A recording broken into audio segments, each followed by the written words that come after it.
Aê, voltamos para mais um episódio especial, tentando prever o que vai acontecer em 2018, nesse tema tão polêmico, um tema ligado à política.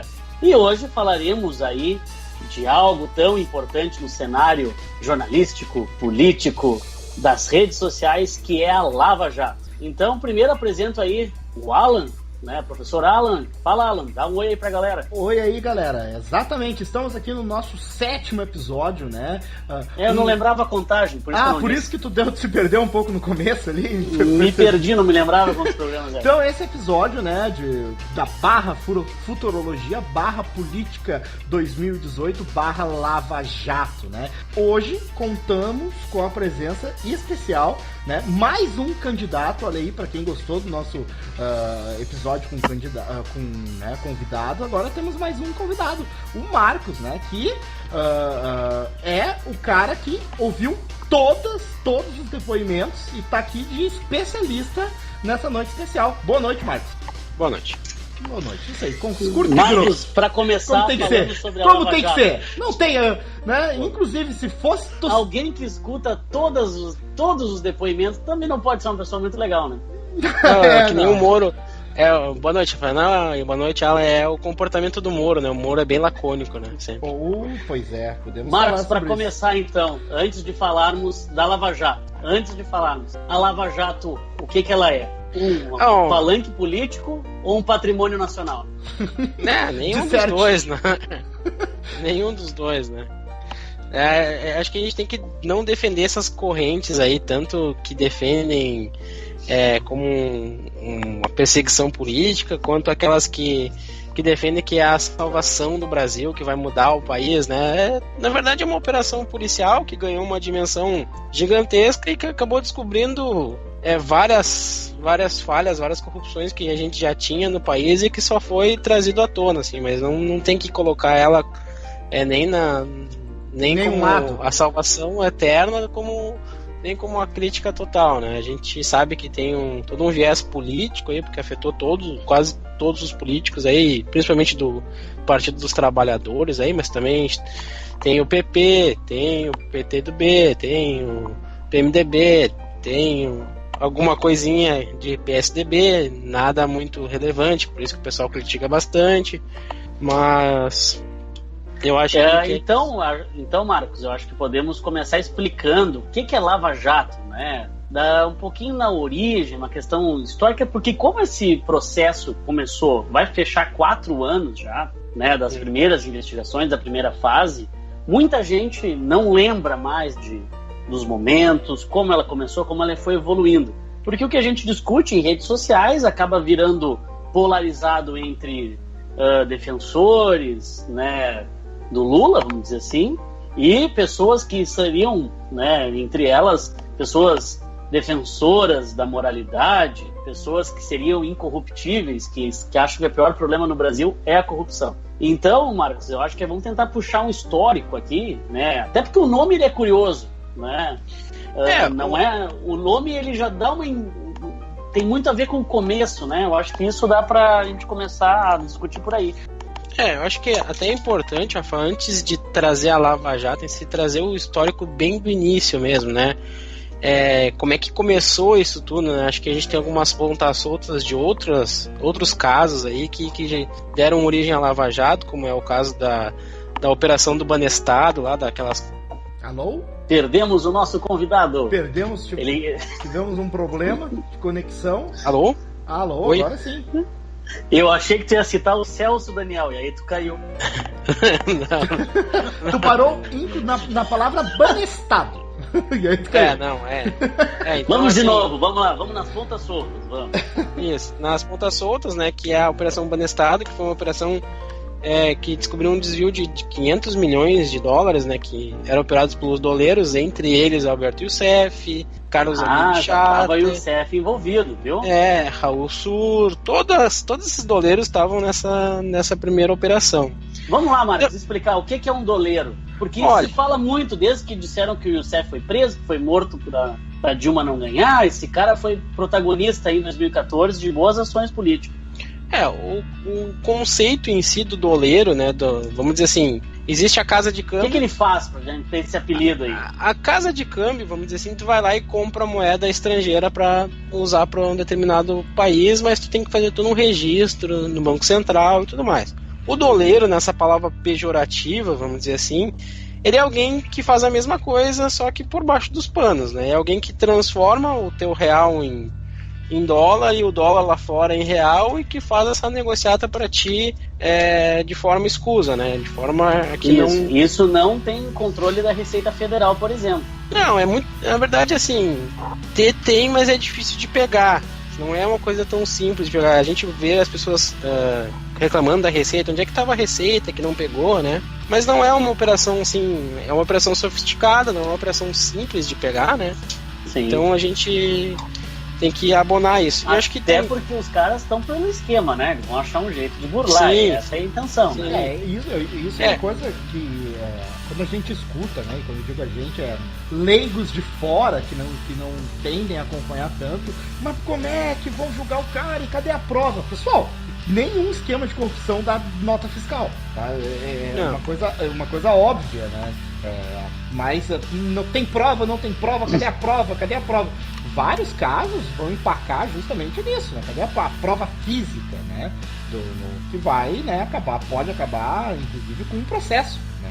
Quando que foi o Banestado? Que eu não me lembro. O Banestado foi 2005. 90, né? Não, 2005. Começou nos anos 90? Tem lá uma antiga, não tem? Eu acho que começou em 2001, por ali, foi até 2005, Rafa. Posso estar sendo impreciso nessas datas, mas é por aí. Uhum.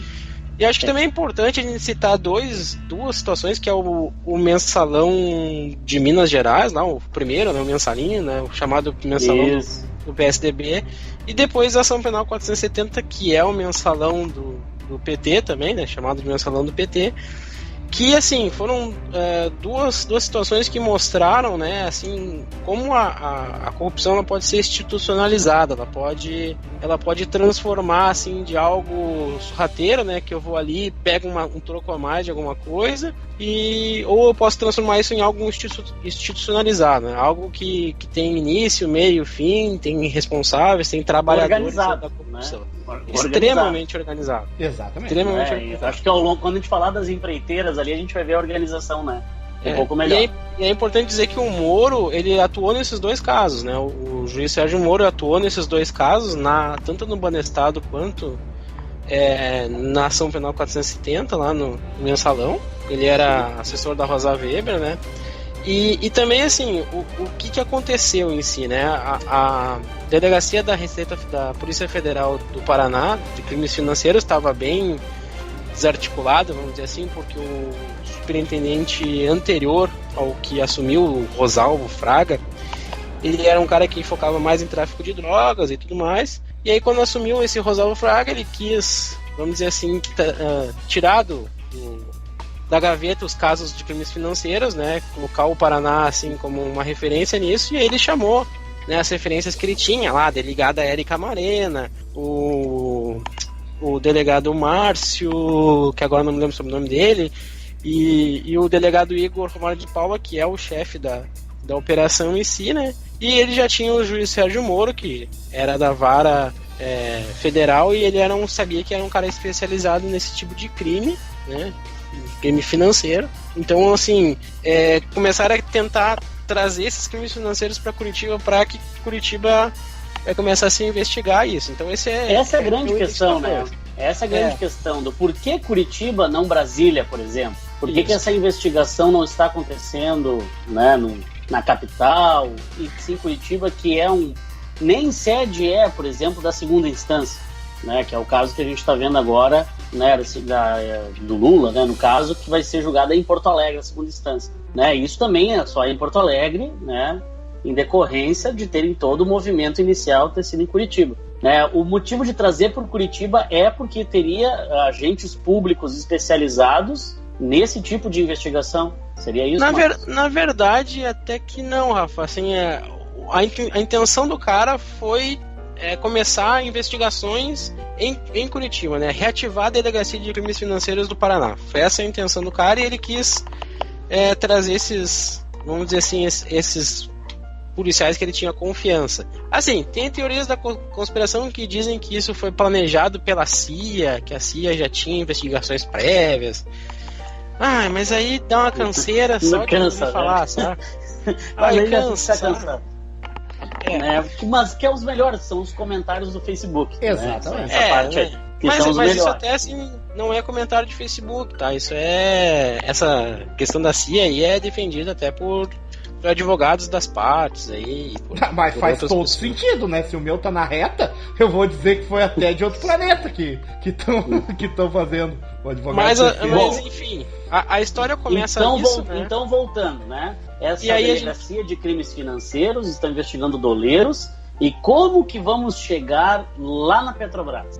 Na verdade, Rafa, esse é o rapidinho. caminho, né? Ela não começou investigando doleiros. O que aconteceu, né? Quando eles reativaram a delegacia, tinha assim, dezenas e dezenas de inquéritos para ser investigados, né? E um desses inquéritos era sobre um posto de gasolina de um doleiro que era seria um lava-jato? Que é o famoso posto da Torre de Brasília, né? Esse doleiro é um doleiro do Paraná, que morava em Brasília nessa época, que é o Carlos Abib Chater, né? E tinha uma outra denúncia também relativa a uma empresa chamada Dunel e CSA, e aí que por isso que eu disse pra gente trazer um mensalão junto, né? Porque essa Dunel e essa CSA, essas empresas eram de uma pessoa chamada Magnus. E esse Norman Magnus, até o depoimento dele é bem engraçado, ele foi o cara que fez as primeiras denúncias dizendo que o deputado, na época, ex-deputado José Janene, começou a investir na empresa dele para comprar, vamos dizer assim, equipamentos para aumentar a empresa dele e conseguir contratos para venda de bens, essa CSA e essa Dunel. Esse dinheiro desse José Janene, ele é oriundo de propina que era da época ainda do mensalão, para vocês terem uma ideia. Então, ainda assim, restos do mensalão lá, mais ou menos 1.100.000 ainda vinham do mensalão para começar, ainda estavam dentro dessa investigação aí de um inquérito lá de 2004. Então esses inquéritos foram se juntando, essas investigações foram dando continuidade. O que ele foi vendo, esse cara, esse policial Márcio aí, que é vamos dizer assim, um dos responsáveis por descobrir o negócio? Ele viu que as operações meio que se triangulavam, né? O cara do posto lá, ele tinha operações com esse cara da Dunel, e esse cara da Dunel tinha operações com outras pessoas, e eles foram vendo que aquelas operações foram triangulando, e ele pediu, na época, para rastrear os telefones. E aí, quando ele pediu para rastrear os telefones, quem é que aparece na ligação? Famoso Alberto Youssef. Esse cara é um gênio. É o que começa todo o esquema, né? O operador vai tomar uma outra proporção. Ele é que eles vão no rastro do Youssef. Esse cara, ele já vinha lá do CC5, esse cara, ele lá do Banestado, ele fez um acordo, um dos primeiros acordos de delação premiada, lá da época do Banestado, né? Entregou todo mundo que tinha que entregar, ficou preso um tempo, se saiu livre, e ele ainda ficou com o dinheiro da época do Banestado. O que ele fez com esse dinheiro? Fez girar. Quando descobriram que o Alberto Youssef estava envolvido, né, eles começaram a fechar as pontas, e aí eles deram origem a 4 operações, né, 4 inquéritos, que é o Bidoni, o Dolce Vita, a Lava Jato e o Casablanca. Né? São 4 inquéritos, né, e esses 4 inquéritos, vamos dizer assim, eles foram juntos na grande operação chamada Lava Jato, mas na verdade são vários inquéritos.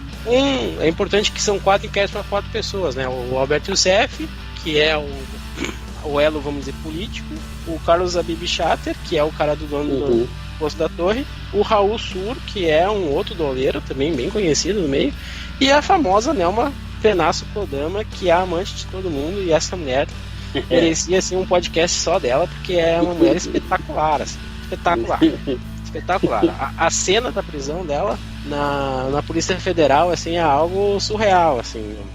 O delegado contando, assim, que ele abordou ela no avião, né, e ela, vou contigo, e começou a querer tocar no delegado, e começou a se insinuar pro delegado, assim, e ela foi amante do Youssef, do Chater e do Raul Sur. Então, assim,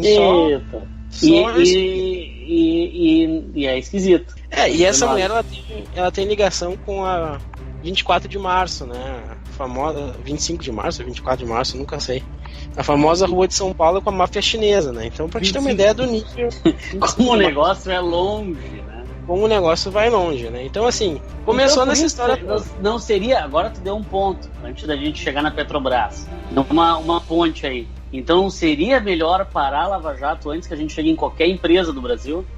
Daqui a pouco vai chegar na máfia chinesa. Olha o rolo que vai dar. É bastante enrolado, né? Mas como é que essa história chega na Petrobras rapidamente, assim, né? Eu acho que é isso. Eu acho que agora que e a história também é grande questão da Lava Jato. O que as pessoas, perguntando para uma pessoa na rua, o que é Lava Jato? Os caras roubaram a Petrobras. Não. As pessoas grosseiramente... Não, o Lula roubou a Petrobras. Exatamente, o Lula roubou a Petrobras. O Lula... Ou estão fazendo injustiça com o país. Roubou a Petrobras. Isso é bom.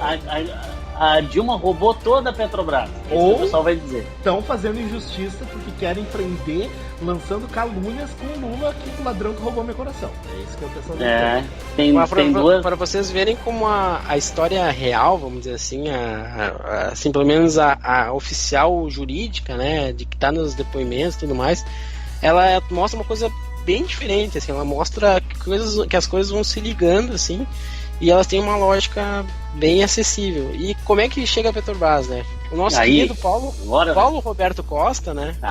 Já bem no comecinho, né? O Youssef já largou o nome na mesa, né? Mais ou menos, assim, porque ele não fez delação premiada logo, né? O que aconteceu? Porque assim, o Youssef foi preso dia 17 de março e o Paulo Roberto foi preso dia 20, 13 dias depois. Mas por quê? Foi muito rápido esse processo. Porque quando você estava investigando os documentos do Youssef na história toda, encontraram uma nota fiscal de uma Land Rover no valor de R$230 mil, se não me engano. E essa nota fiscal estava no nome de quem? Paulo Roberto Costa. Como é que foi a história? Depois o Paulo Roberto Costa conta o depoimento. Eles estavam no engarrafamento no Paraná, e aí passaram por uma loja da Land Rover. E aí o Paulo Roberto Costa falou, aquele carro ali eu acho bem legal, eu queria ter uma Evoque. E aí o Roberto Youssef falou, não, beleza, vou comprar pra ti e eu desconto do teu valor lá. E ele falou, tá, beleza. Eles saíram do engarrafamento, foram lá, compraram o carro. O Paulo Roberto Costa chega com o carro em casa e a mulher diz pra ele assim, o que tu tá fazendo com esse carro? Esse carro só vai nos trazer desgraça. E trouxe. Aí, trouxe. Que narrativa! Que narrativa! Parece que saiu das páginas do romance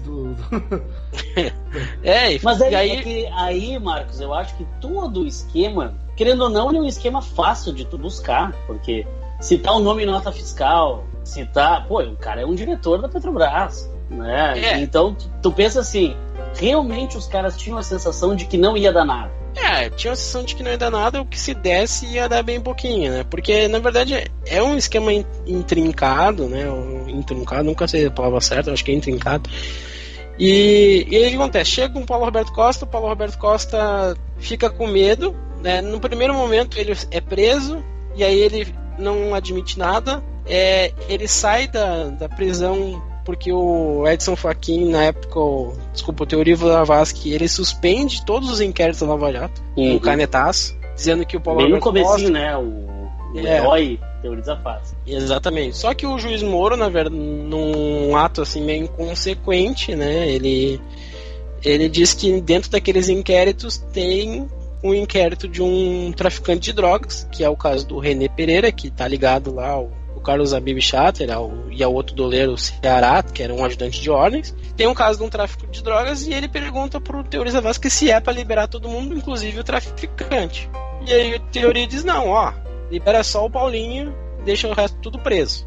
Só que o que acontece? Um novo mandado de busca e apreensão, eles vão na casa do Paulinho lá e descobrem que o Paulinho tem contas na Suíça. E aí, Paulinho... Eu acho que cabe dizer, vamos botar em tempos, tá? O Teori, 19 de maio, então vou botando assim para ter uma noção de linha do tempo, acho que é interessante. Sim. 19 de maio, Teori suspende os inquéritos, solta o Paulinho, né? Mas, menos de um mês depois, né, em 11 de junho, ele é preso por causa dessas contas aí na Suíça. Exatamente. E aí, com medo, porque ele fez uma cagada também, que a família dele foi pega no escritório dele tirando documentos e tudo mais, e aí ele ficou com medo da filha do genro serem presos, e de uma pressão violenta, ele abriu as perninhas e deu todo o negócio. A delação premiada dele de agosto de 2014. Primeira delação premiada. E aí premiada, jogou no ventilador. Jogou no ventilador 80, acho que a dele tem 82 ou tem 100 anexos, né? Foi a primeira, vamos dizer assim, o embrião das delações premiadas separadas por anexo, e falando das pessoas e comentando que na verdade era um esquema político, que ele era indicado pelo PP, que as diretorias da Petrobras são lotadas por partido, né? Cada partido indica uma diretoria e essa diretoria tem que remunerar o partido de alguma forma, né? Sendo que a diretoria de abastecimento era do PP, a diretoria de internacional era do PMDB, a diretoria de serviços é do PT, e tem outras diretorias também que são do PT, mas são diretorias que não teriam contratos com terceiros, são diretorias de serviço só. Então, assim, foram alvo então da Petrobras, depois que o Paulo Roberto Costa entregou o ouro, diz aqui, ó, o esquema é esse, né? Foram em cima de 3 diretorias da Petrobras: a diretoria de abastecimento, a de serviços e a internacional, é isso, né? Pelo esquema que eu tô vendo aqui no Ministério Público, aqui, aí eles escreveram aqui assim, né? Tá bem legal, para quem quiser procurar, tem muito infográfico na internet para quem quer ver o esquema. Sim. Né? Eu acho que daí é legal para conseguir, tem nome. E aí a gente chega, Marcos, eu acho que chegamos na Petrobras, né?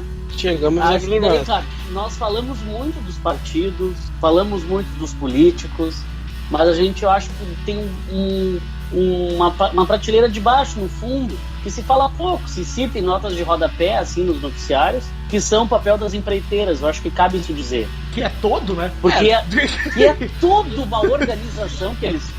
Né, o Ministério Público é chamado de cartel. Né? Na verdade, hoje em dia é menos citado um pouco, né? Porque como a gente está com a esfera política mais em voga, mas na época, né, em 2016, 2015... Eu acho que até o Odebrecht, eu acho que foi... Depois deu uma diminuída. Assim, mas em resumo, né, as empreiteiras, né, a Petrobras tem um cadastro, né, de empresas que prestam serviço para determinadas obras grandes, né. Esse cadastro já era composto por poucas empresas, né, e essas poucas empresas, elas já se juntavam em menos empresas ainda e formavam o chamado campeonato, né, que o clube, né, o campeonato, que era um grupo de primeiramente 6, depois foi para 9, depois foi para 15 grandes empreiteiras do Brasil, dentre elas Odebrecht, Andrade Gutierrez, Camargo e Correia, Queiroz Galvão, são 15 empresas grandes. Todas as grandes. Todas grandes. Todas que fizeram estádios na Copa do Mundo, podemos dizer assim? Todas elas. Isso que é legal. Para quem não entendeu como um campeonato, porque realmente ele foi descrito, para quem não sabe, procura na internet aí, Campeonato das Empreiteiras Lava Jato. Tu acha o PDF com toda a organização que os caras criaram, criando essas metáforas aí, que cada equipe seria uma empresa, então tem todo um lance que chega a ser cômico aqui, né? Para quem quiser dar uma olhadinha. E isso é um ponto até importante, só abrindo umas aspas aqui, como dizem. Vamos lá. Podem ter dezenas de críticas contra o Moro, mas uma coisa que ele fez que foi muito importante foi tirar o sigilo praticamente que total dos documentos, dos depoimentos. Tudo então, assim, pesquisando com o número do processo e a chave eletrônica do processo, tu entra lá, vê o processo todo, pega o arquivo, tu pode ler, tu pode tirar tuas conclusões, tu pode estudar.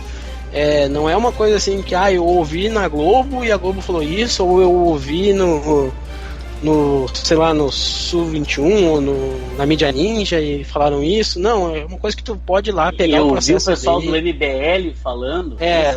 Não é assim, né? Então acho que isso foi uma coisa boa, dar toda a publicidade pro processo. Mas aí, voltando quando a gente chegar no Lula, vamos falar da publicidade, tá? Eu acho que tem dois lados, vamos voltar nisso depois. Né? Será no cartel, então assim... Tudo que é tipo, Marcos, vou lançar a dúvida antes. Será que todo tipo de documento, áudios, mídias, deveria ser divulgado? Nós vamos falar um pouquinho depois, né? Vamos explicar primeiro o cartel. Sim, eu acho que sim. Né? Mas assim, então, o cartel em si, ele combinava, né, quem ia ganhar tal obra, né? Existe uma discussão quanto a combinar preço, até o próprio Paulo Roberto, quem assistiu aquele filme da Polícia Federal sai com esse entendimento, que eles combinavam preço, mas assim, eu acho que a coisa deles era um pouquinho mais complexo. Eles combinavam quem ia ganhar, né? E aí se tu fosse aquele que ia perder, tu botava um preço maior. Mas em si tu não combinava um preço muito maior daquela obra que iria ser dada para aquela empresa, né? Tu combinava só o preço da obra e mais um X, que era, vamos dizer assim, a propina. De 1 a 5%, né?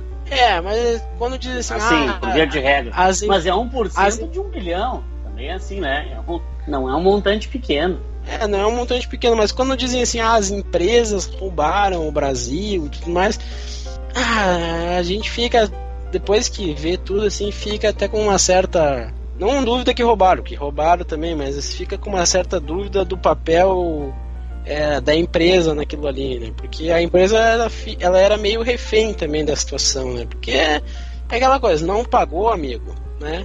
Ninguém vai te ameaçar de morte por não pagar, mas será que tu vai ganhar a obrinha que tu precisa lá pra botar a tua empresa a trabalhar, né? Então a empresa também justifica uns meios, né? A discussão se justifica uns meios, claro. Para se manter nesse mercado que eles entraram, era a regra do jogo. Exatamente. Né? Só que eles aí entraram na regra. Aí a gente tem empresas e empresas. Né? Mas ao mesmo tempo, acho que essa é uma seara interessante para nossa discussão. Vamos lá. Ao mesmo tempo, houve um tempo que o jogo foi criado. E esse negócio era muito lucrativo para uma ou duas empresas. As outras empresas foram entrando no jogo com o passar do tempo. E, será que não houve nenhuma tentativa, agora até trazendo uma pergunta mesmo, tentativa de denúncia? A empresa é grande, vai denunciar, mas se todas elas denunciassem, se não estivesse bom, todas elas denunciavam, acabava. O processo, né, favorecia. Ia favorecer. Era maior. Porque vamos pensar, essas empresas já são grandes. Com dificuldade, elas iam perder a licitação se fosse de verdade. Porque poucas empresas teriam, por exemplo, condições, claro, estamos falando de obras gigantescas, de construir um estádio de futebol, fabricar quilômetros de rodovia, uma plataforma, alguma coisa assim. Poucas empresas. A concorrência é ser entre elas mesmo. Elas poderiam fazer outro modo de corrupção, um cartel entre elas e quebrar o esquema dos políticos. Mas é que realmente estava lucrativo para eles, porque senão eles poderiam ter quebrado com isso. Não, ninguém é santo na história. Tô dizendo que assim, o papel do demônio tem que ser bem avaliado. Não adianta, cara, é aquilo que tu falou no começo. Não adianta a gente ver o processo, qualquer um, não especificamente a Lava Jato, já tentando colocar ele. Eu vou pegar a Lava Jato, deixa eu ver onde é que eu coloco nessa minha pirâmide de conceito aqui. Tá, em qual partido? Direita? Esquerda? Em cima? Embaixo? Não tem isso. Que nem tu falou, pega os processos e vê que dá pra tirar a conclusão que é bem diferente, né? E isso é uma discussão grande, né? Porque hoje a gente tá muito polarizado. A gente já... Lava Jato é isso. Lava Jato é isso. Esse é o nosso salvador, esse é o nosso redentor, esse é o demônio, esse é o diabo. É tudo muito... eu diria que todos são demônios e pouco... não temos santos. Se quiser procurar o demônio, né? Se quiser procurar o santo. Mas enfim, e aí a gente separa empresas e empresas, né? Nesse caso, a gente tem empresas aí como OAS, Andrade Gutierrez, Odebrecht e Carioca Engenharia, que foram vamos dizer assim, as top da balada. E a gente teve outras empresas menores que fizeram contratos tão grandes quanto, mas que roubaram, vamos dizer assim, propinaram um pouquinho menos. Eu acho que a gente tem que separar desse caso aí duas empresas que a OAS e a Odebrecht, assim, né? São vamos dizer assim, as duas que vão ser as famosas dos casos de onde tu quer chegar, assim, vamos dizer assim, né? A Odebrecht, ela transformou a propina em algo, vamos dizer assim, em uma empresa. Isso é legal. Agora a gente chegou lá. Da CEO questão da organização. Né? CEO de propina. Assim, muita gente, quando tu conversa, assim, eu e o Alan, que a gente lida com aluno, adolescente, o que ele pensa? O corrupto é o cara que pega uma ideia como se fosse um assalto. Ele vai lá, pega o dinheiro de uma outra pessoa, bota no bolso ou usa. Ou vai lá, pega um celular e revende. Ele não consegue visualizar o sistema de corrupção, o quão é engenhoso para poder se superfaturar 1, 2, até 5%, aí, como se viu em alguns casos. Né? Eu acho que cabe a gente explicar como é que essas empresas articulavam para que conseguissem, então, vamos assim, tirar mais dinheiro do que supostamente seria o preço correto, ou o preço justo para aquele serviço.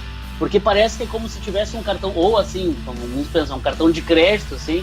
Tem um cartão de crédito da Caixa, ele vai lá no caixa eletrônico e saca lá 10 milhões, né? Eu acho que às vezes as pessoas não entendem bem como é que funciona. Do Tesouro Nacional, direto do Tesouro Nacional. Saca direto da conta do governo, assim, tipo patinhas, sabe, assim?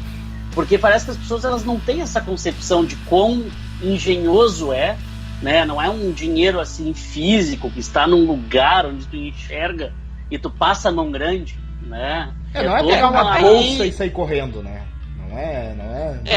Aí, gente, aí é importante a gente voltar pro mensalão, assim, voltando assim pro mensalão e aí o mensalão do PSDB também, mas o mensalão do PSDB, a ideia dele era bem assim, vamos dizer assim, era muito embrionária ainda em termos de organização, né? Estavam aprendendo. Porque até a figura é a mesma, Marcos Valério, ele tá nos dois, se pegar ele tá nos dois. Mas o importante dessa história depois a gente vai falar aqueles que pediram música, né? O importante é dizer que o organograma era sempre o mesmo. Era a empreiteira, era o diretor e era o operador, né? Sem essa, vamos dizer assim... E por que o mensalão vem aí? Porque na época em si, o mensalão mostrou que ele tinha um lado financeiro, econômico bem engendrado, né? Se a gente pegar lá a ação 470, a gente tem lá o núcleo econômico, que tem até o próprio Pisolato, que foi solto agora. Tem o Enivaldo Quadrado. Enivaldo Quadrado foi preso na Lava Jato e ele trabalhava com quem? Alberto Youssef, né? E foi preso na Lava Jato também. Então, assim, tem todo um núcleo econômico que pega e consegue transformar esse dinheiro, vamos dizer assim, bom, né, na propina. Foi negociado com a diretoria de abastecimento 1%. Alô? Tá me ouvindo? Agora sim, deu uma cortadinha. Tu deu uma caída aí. Deu uma caída no dinheiro bom e aí caiu. Isso. Vamos pegar um contrato assim ali de Araucária, né? De 1% mais ou menos, né? De propina. Negociado ali com a diretoria de abastecimento. Contrato de 1 bilhão. Desses 1 bilhão, 1% de 1 bilhão aí dá 10 milhões de reais. 10 milhões de reais. 10 milhões de reais. Como é que era feito isso, né? Vamos dizer, o governo, ele fecha nesses 1 bilhão, né? Tu vai pagar esse 1 bilhão, e aí a empresa recebe esse 1 bilhão. Desse 1 bilhão que ela recebe, ela tem que transformar esses 10 milhões em dinheiro, vamos dizer, ilícito para poder pagar o operador que vai pagar a corrupção lá, ou lá pro partido, ou lá pro diretor. Então esse cara precisava transformar esses 10 milhões de alguma forma. Então, ou ele emitia notas de consultoria, vamos dizer assim, 10 milhões, mas eu tenho uma consultoria que está prestando um serviço para ti, tu vai me pagar através de nota de consultoria, que é um caso que aconteceu. Ou lá, como aconteceu com a empresa de tubos lá, que emitiu tubo subvalorizado, e o Alberto Youssef ganhou uma comissão por vender tubo.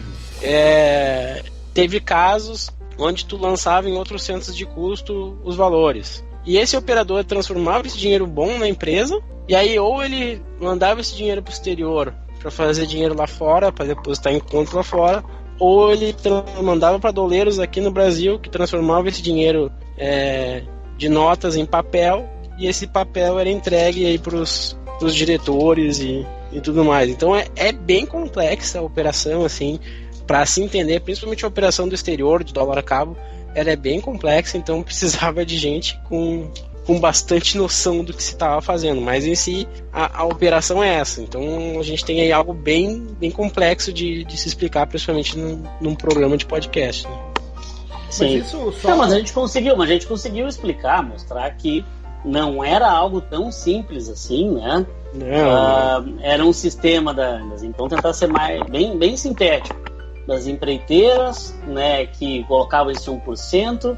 Esse 1% era jogado no operador, que tinha o papel de tentar limpar esse dinheiro para que esse dinheiro pudesse circular entre diretores, partidos, enfim, pudesse girar um pouco. Mais ou menos é isso. Né? Mais ou menos é isso. Tentando resumir, é isso. E aí tem o papel dos partidos nessa situação. Aí né? que entra legal. Agora é o próximo. A gente está chegando nas empreiteiras, eu quero chegar nos partidos depois. Né?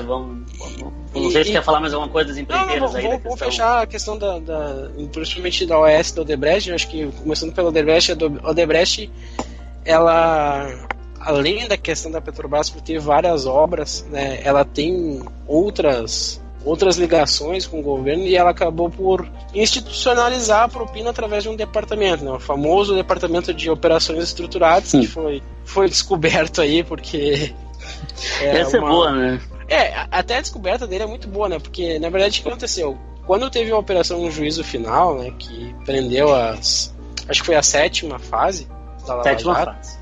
Quando foi preso o Duque. Quando foi preso o Duque e tudo mais, né? Depois foram presos presidentes de 7 empresas, se não me engano. OAS... Eu tenho aqui, ó, Camargo Correia, OAS, Queiroz Galvão, Odebrecht, os maiores. Nesse momento aí, se não me engano, o Marcelo Odebrecht não foi preso. Ele foi preso na próxima operação. Foi preso depois. Que eu acho que a operação dele é Erga Omnes. A próxima é de Cerveró. Vai indo. Eu acho que a dele vai falando que vai indo que eu vou achando. Mas o que acontece? Quando essa galera foi presa, e o Marcelo também foi preso, né? Esse pessoal achava que não ia dar nada, que eles podiam passar 24 horas presos e iam ser soltos e já era. Essa crença que eles tinham, porque é o que eles estavam acostumados a ter. Quando eles viram que a cana ia ser dura, que eles iam ficar muito tempo presos, ou que a situação não era tão simples assim, eles começaram a pensar: o que nós vamos fazer? O que nós vamos fazer, né? Entregar o esquema. E nisso o que aconteceu? Uma das vamos dizer, funcionárias do setor de operações estruturadas, a dona Ângela, ela, por um acaso, tinha feito um backup de tudo. Um HDzinho. Guardou o recibo. Guardou. O chefe mandou... Errou rude, né?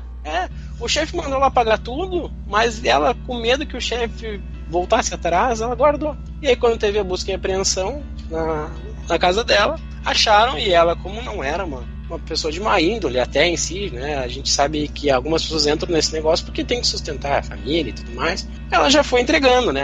Não. Aconteceu isso, eu trabalhava nisso, e ela já deu toda a barbada, já deu todos os documentos para a Polícia Federal, né?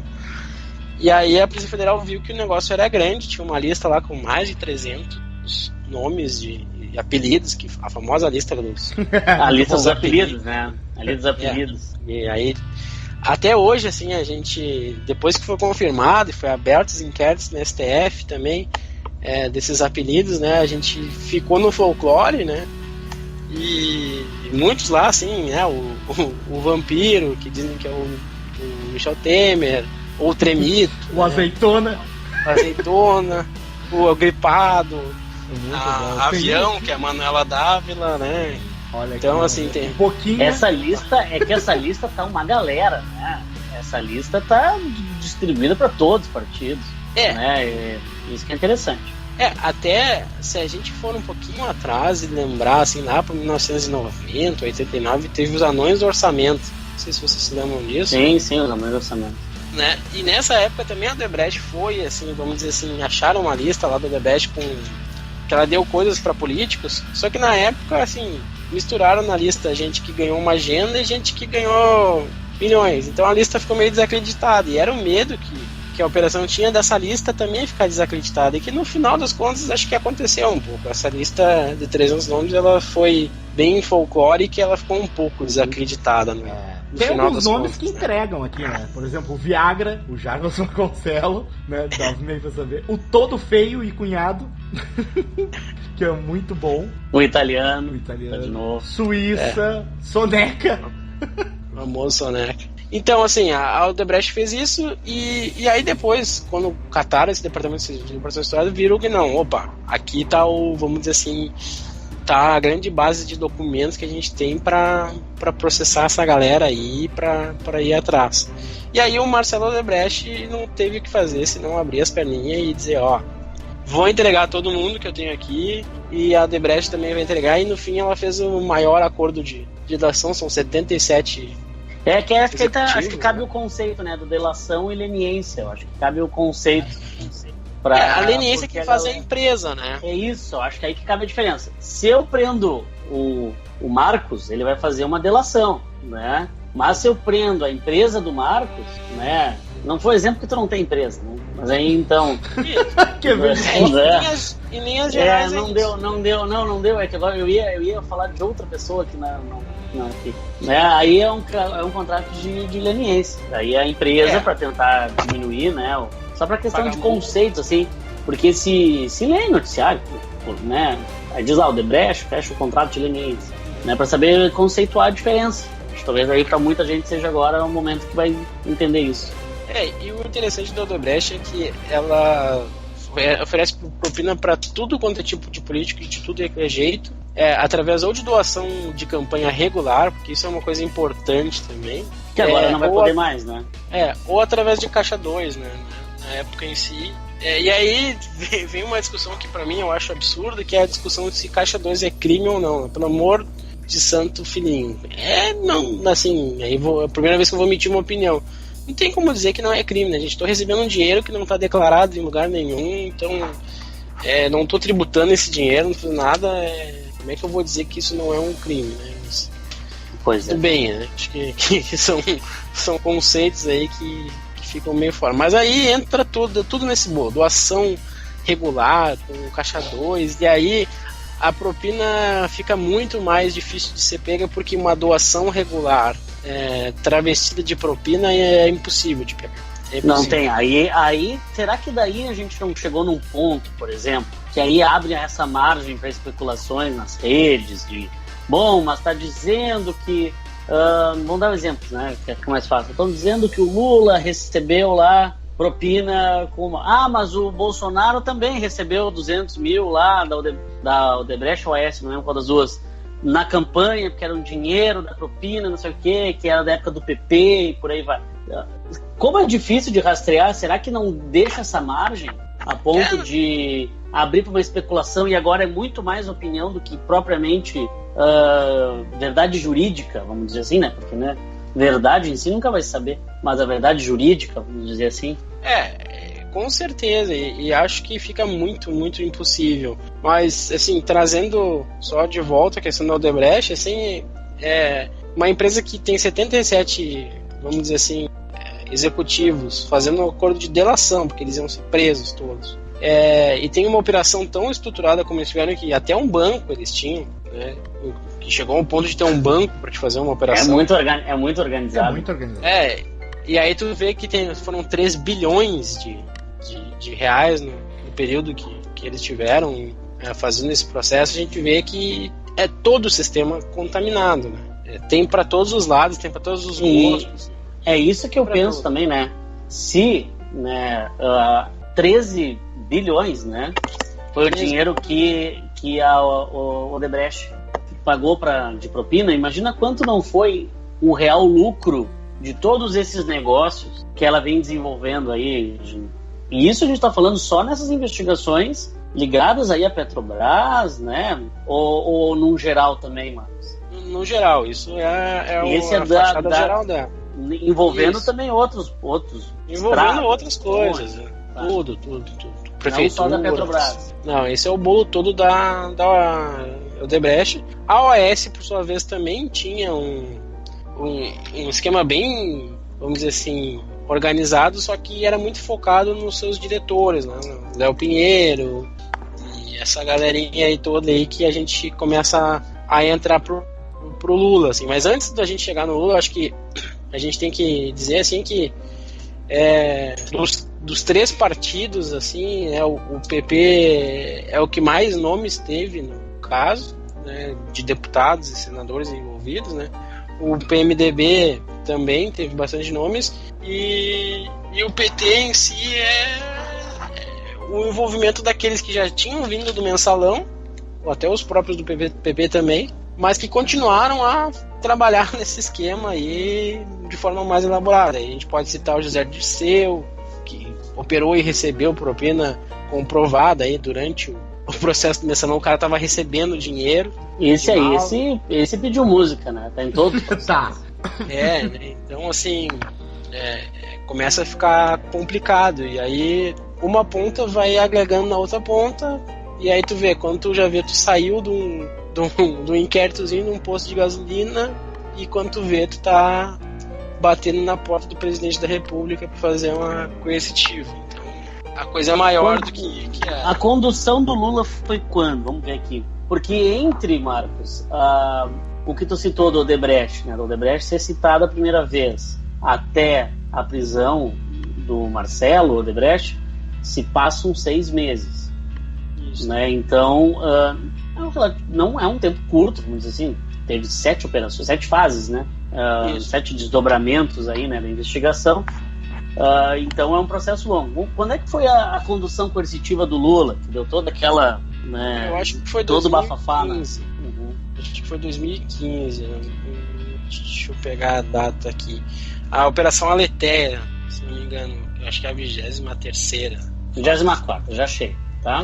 24ª, isso. É março de 2016. Mas na verdade... Mas o Lula já vinha sendo, vamos dizer assim, citado, né? Ou tentando ser ouvido, vamos dizer assim, com processo, tentando ser incluído no processo para ouvir desde 2015. Na verdade, a Polícia Federal vinha pedindo para tomar o depoimento. Ouvido, né? Isso. Então, assim, ele entrou nesse processo, vamos dizer assim, até pela parte de São Paulo, por investigações do desdobramento da parte de São Paulo, mas porque começou a se verificar, e quando se chegou no Odebrecht, se começou a se ver que cada vez que o Lula viajava para fazer uma palestra, tinha uma liberação de um empréstimo no BNDES. Então foram se fazendo suposições, e essas suposições, né, no processo... Seria o famoso PowerPoint, não é? Não, o PowerPoint foi um pouco depois. O PowerPoint veio um pouquinho depois. Na verdade, o que acontece? Fizeram todo esse encontro de expectativas, e o próprio Delcídio do Amaral, é importante citar esse nome, né? Quando foi preso, né, e começou o que entregou, né? Cara, entregou os brother. Ele entregou, mas até hoje não se sabe se é 100% verdade o que ele falou ou não, né? Porque algumas coisas... ele falou, mas quando chegou na frente do muro, assim, ele dá uma titubeada, assim, ele dá um desdobre, assim, né? Então tu começa a ver que... Porque isso é interessante, porque quando o Delcídio é homologado a delação premiada dele, no dia seguinte é a operação do Lula. Exatamente. Então ele tem a ver em começar a fechar os pontos e dizer, não, na verdade quem nomeou o Paulo Roberto Costa lá na diretoria é com a aval da presidência, então a presidência tem a ver com a nomeação de diretores da Petrobras, junto com a Casa Civil. Então, assim, não tem santo na história, né? As pessoas se envolvem com aquilo ali. Teve Passadina no meio disso tudo, né? Pois é, a venda de Passadina lá. A compra de Passadina. Que foi um dos negócios mais absurdos da história do Brasil, assim. Compraram um poço de ferrugem por $1 bilhão, um absurdo. Mas tudo bem. E chegamos... E aí foi fechando as pontas até que o Lula foi convocado a primeira vez, não foi. Convocado a segunda vez, não foi. E nisso tudo... Bom, disse, então se tu não vai ir, nós vamos puxar na marra. Vamos te puxar na marra.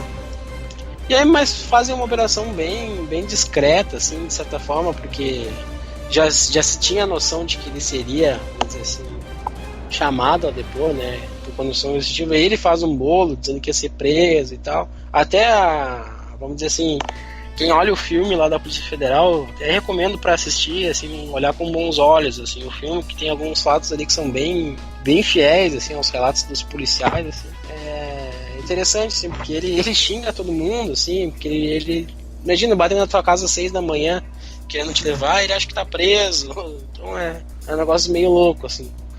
Mas chegam nele através disso, ele é convidado a depor, e aí a partir disso começa, vamos dizer assim, a desgraça da vida dele, porque ele começa a ser denunciado, e aí ele tem, acho que já 4 denúncias, pelo menos pela... Não me lembro o número de denúncias. Ele tem a denúncia do Triplex, ele tem a denúncia, essa que ele está respondendo agora, dos contratos lá dos consórcios, que é a do terreno lá do Instituto Lula. Ele tem a denúncia dos caças, que foi para Brasília, e ele acho que já entrou a do sítio, se não me engano. Do sítio. Sítio de Atibaia. O sítio de Atibaia, que é uma diferente do Triplex. Mas assim, chegamos no Lula e a operação continua acontecendo, outras pessoas continuam sendo presas também. A gente teve o Delcídio, a gente tem o Lula, a gente tem José Dirceu. Lula preso? O Lula preso não, o Lula condição coercitiva, a gente tem o José Dirceu. Uma previsão do futuro, mas calma aí, amigo. Que isso, companheiro? Teve o Vacari Neto. Teve o Vacari, teve... O Vacari que era operador também. Era operador do PT, né? O Vacari é tesoureiro do PT e era operador, né? Operador também. Os últimos quatro ou três tesoureiros do PT foram presos ou estão enrolados, né? A situação não está muito fácil, né? Ser tesoureiro do PT não é um bom emprego hoje em dia. Que nem governador do Rio de Janeiro. Exatamente, que nem governador do Rio de Janeiro. Mas assim, em tese, vamos pro Lula, Rafael? Tu quer... eu acho que sim, acho que a gente fez um mapeamento, acho que a gente conseguiu, né, explicar, e eu acho que antes de chegar no Lula, que eu acho que a gente vai dar um gancho até para futurologia, né, que é a ideia, né, do que pode vir ainda acontecer, falando um pouquinho desses outros agentes políticos, e eu acho que a gente cabe falando do foro de prerrogativa de função, que é o famoso foro privilegiado. Por que alguns são investigados, outros não? Por que alguns são blindados? Mesmo sendo desses partidos aí que nós citamos, basicamente, os três que mais estão envolvidos, que são o PMDB, o PP e também o PT, né? O que seria esse foro?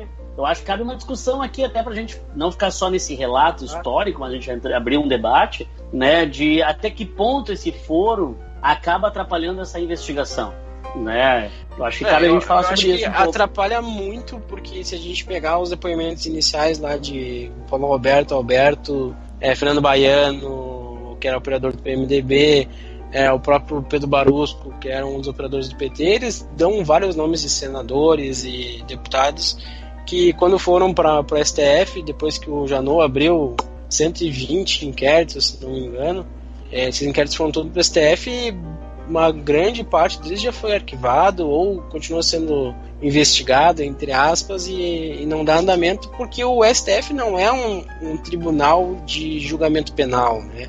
Ele é um tribunal constitucional. Então é isso, acho que é isso que a gente tem que falar, porque esse foro privilegiado, né, por prerrogativa de função, a pessoa só pode ser investigada, né, ou só pode tomar andamento das investigações com autorização do Supremo Tribunal Federal. Exatamente. Então nós temos, né, foram pedidos aqui, eu estava lendo aqui alguns dados do Ministério Público, mais de 55 pedidos de foro, mais algumas petições e por aí vai, que estão, vamos dizer assim, de certa forma, parados, né? São processos que não se desenrolaram, né? E aí, para dar o gancho, então, com o Lula, né, é o que muita gente fala. Se o Lula não for condenado agora, em janeiro de 2018, na segunda instância, ele pode se tornar presidente do país. E, tornando-se presidente do país, ele entra na questão do foro privilegiado, né? Então, acaba esquentando aí, né, esse debate, né, do Lula. E aí, para a gente entender se o Lula, o que tem contra ele, eu acho que a gente pode falar um pouquinho sobre a investigação, os casos, por aí vai. Acho Rafa, um ponto importante, que é por que todo mundo questiona por que o PSDB não tá nesse mesmo foco, né? Serra, Alckmin, essa galera. Por que Furnas não é envolvido? Porque todos estão foro privilegiado. Serra tem foro privilegiado, Alckmin tem foro privilegiado, então toda essa galera vai para STF, até o próprio Serra, se não me engano, o Aécio, todos eles têm foro privilegiado, né? Então é mais complexo de processar alguém nesse sentido. E o Aécio, só aproveitando, né? Isso que cabe legal para quem não estava acompanhando. O Aécio, que enfim, nesses últimos esses desdobramentos, né? Se descobriu toda a questão lá do dinheiro que ele teria pedido e o STF deu a autorização para a prisão dele, né? O Senado recorreu dizendo que, por ele ter mandato ativo, não poderia, né, ser preso, e até voltou à função. né, cabendo que a cassação. Tem uma questão bem polêmica aí da questão dos poderes, a intervenção, porque, querendo ou não, né, está colocando toda a segurança e futuro nacional em cima do judiciário, que não é essa a função do judiciário. Até acho importante para outro dia, de repente fazer outro podcast aí, só falando de JBS e Joesley da vida, né? E vamos dizer, o outro caso da corrupção, né? Do outro lado. Esse né? cara é bom. Mais interessante. Esse cara é bom. O cara que faz uma delação e ganha no outro dia só com a especulação financeira mais de $1 bilhão, esse cara é bom. E tá preso agora, né? Mas isso é pormenor. Mas tá preso de novo, porque é aquele mal da humanidade, né? Ele achou que não ia dar nada. Não, ele tava jogando o Brasil, cara. E ele achou que jogar Brasil era fácil. Tava jogando num level, né? Num outro... Ele achou... Né? O caso do Joesley é bem interessante. Nunca deu nada desde a época do meu pai, a gente faz isso. Exato. Né? O Aecim também... Só um parênteses da Odebrecht. Quando eu tava no Rio de Janeiro, eu acabei passando na frente do prédio a pé, que permite ter esse detalhe. Passei na frente do prédio da Petrobras, no Rio de Janeiro. Foi um prédio construído em 66 ou 67. Construído por quem? Que empresa? Odebrecht. Mas então tu vê como é antigo. Uma coisa assim, a campanha, o petróleo... Isso para quem quer olhar isso de forma não política, quem está querendo mostrar como nós aqui, né, esse programa, vê que isso é institucionalizado, isso é histórico. Né? Tu vê que a corrupção e os crimes acontecem de muito tempo, né? Eu acho que isso que a gente está percebendo para a gente conseguir chegar agora no grande nome, né? Só um pouquinho antes, isso eu queria comentar antes, que também, até entendendo o Marcos ali, antes ele levantou um ponto que ele não consegue entender como tem gente que, será que esse favorecimento, essa corrupção é crime ou não é crime, que para ele é óbvio que é crime. Eu acho que essa discussão ela é levantada na questão do lobby, né? Se a gente fosse pegar, por que é importante para uma empresa ou ter um sistema para beneficiar economicamente um deputado? Obviamente, beneficiar economicamente um deputado, para o deputado é muito bom, mas por que a empresa precisa? Questões básicas, né? Primeiro, ajudar nos processos de licitações, né? E, obviamente, não barrar futuros processos que envolvam um desfavorecimento daquela empresa. Vamos pegar o exemplo do que acontece muito nos Estados Unidos hoje. A gente tem questões nacionais envolvidas que são muito difíceis de passar no Congresso americano, justamente por causa do lobby. Lá a figura do lobby não é ilegal. A empresa tem o setor que seria para financiar legalmente, vejam legalmente em aspas, né? O cara do Congresso que vai, e essa taxação aqui de diminuição do açúcar do refrigerante? Não, vamos botar isso aqui para votar depois, vamos botar isso aqui. Ou não, eu voto contra, eu voto a favor. Porque isso vai influenciar, obviamente, né? Eu tô pegando o exemplo do açúcar, mas a gente tem questão do armamento, questão de drogas lícitas, drogas ilícitas, questão de... ou seja, questões estruturais do país que envolvem muitas pessoas e que envolvem muita grana, né, que envolve. É por isso que é importante para alguns setores das empresas ter algumas figuras políticas no bolso. Porque são esses caras que não vão deixar esse circuito de informação circular, né? A discussão do lobby, e eu me lembro que uns 2 ou 3 anos atrás veio à tona, de novo no Brasil, que, e o lobby, como é que funciona? Financiamento de campanha. Muito do que a discussão do financiamento de campanha, ela já é decorrente desses escândalos, né, que estão circulando, que vem à tona no Brasil. E aí indo de encontro, né, com o que o Rafael estava falando, não é que agora, nossa, como o Brasil é corrupto, descobrimos não, peraí, agora tá vindo à tona tudo isso, né, a gente tá pondo uma luz em todos esses esquemas. É por isso que cada dia a gente ainda tá meio perdido, cada dia pipoca um novo, mas a discussão um pouco mais a fundo. O nosso sistema político é tão, e aí a minha opinião, é tão falido, é tão mal organizado e fiscalizado, ou seja, que permite todos esses meandros políticos. Eu acho que a reforma política, que tanto se fala da reforma, ela tem que ser feita com muito cuidado, né? Porque o Brasil permite esses sistemas, né? Por que como o brasileiro é corrupto? Bom, isso é uma questão sociológica, antropológica, mas o fato é, o nosso sistema político permite e faz com que seja a condição básica, para não falar a palavra sine qua non, né? De esses esquemas para funcionar a política. O cara vai lá, daqui a pouco o cara já tá se candidatando pensando em entrar no esqueminha, né? Só uma dessa questão histórica, sociológica que o Alan citou. Eu vi um vídeo, depois até fui atrás de outros artigos para ver a veracidade, que foi a construção da capital, a primeira capital do Brasil, que é a capital Salvador, né? Lá no século XVI, quando começa o investimento português aqui na colônia, eles nomeiam um desembargador lá em Portugal para ser o provedor-mor aqui da colônia. Sim. Ele, né, contrata então para construir a cidade de Salvador 6 empreiteiros, né, mediante, claro, a um pagamento, a uma propina, né? Então ele escolhe esses 6 que pagaram para ele, que construíram lá a cidade de Salvador. Até a cidade acabou ruindo, quebrando, os caras tiveram que remendar depois com outros. Mas enfim, para tu ver como é algo, né, histórico, é algo interessante de se... Quando a gente tem esse lado aí que daria outro podcast. Quando a gente fala da questão da corrupção, o que faz a corrupção, é o brasileiro que é corrupto, então obviamente a nossa política vai ser corrupta, o nosso sistema administrativo é corrupto, mas eu acho que, só dando seguimento, né, nesse assunto, eu acho que o momento que a gente vive é muito bom, cara.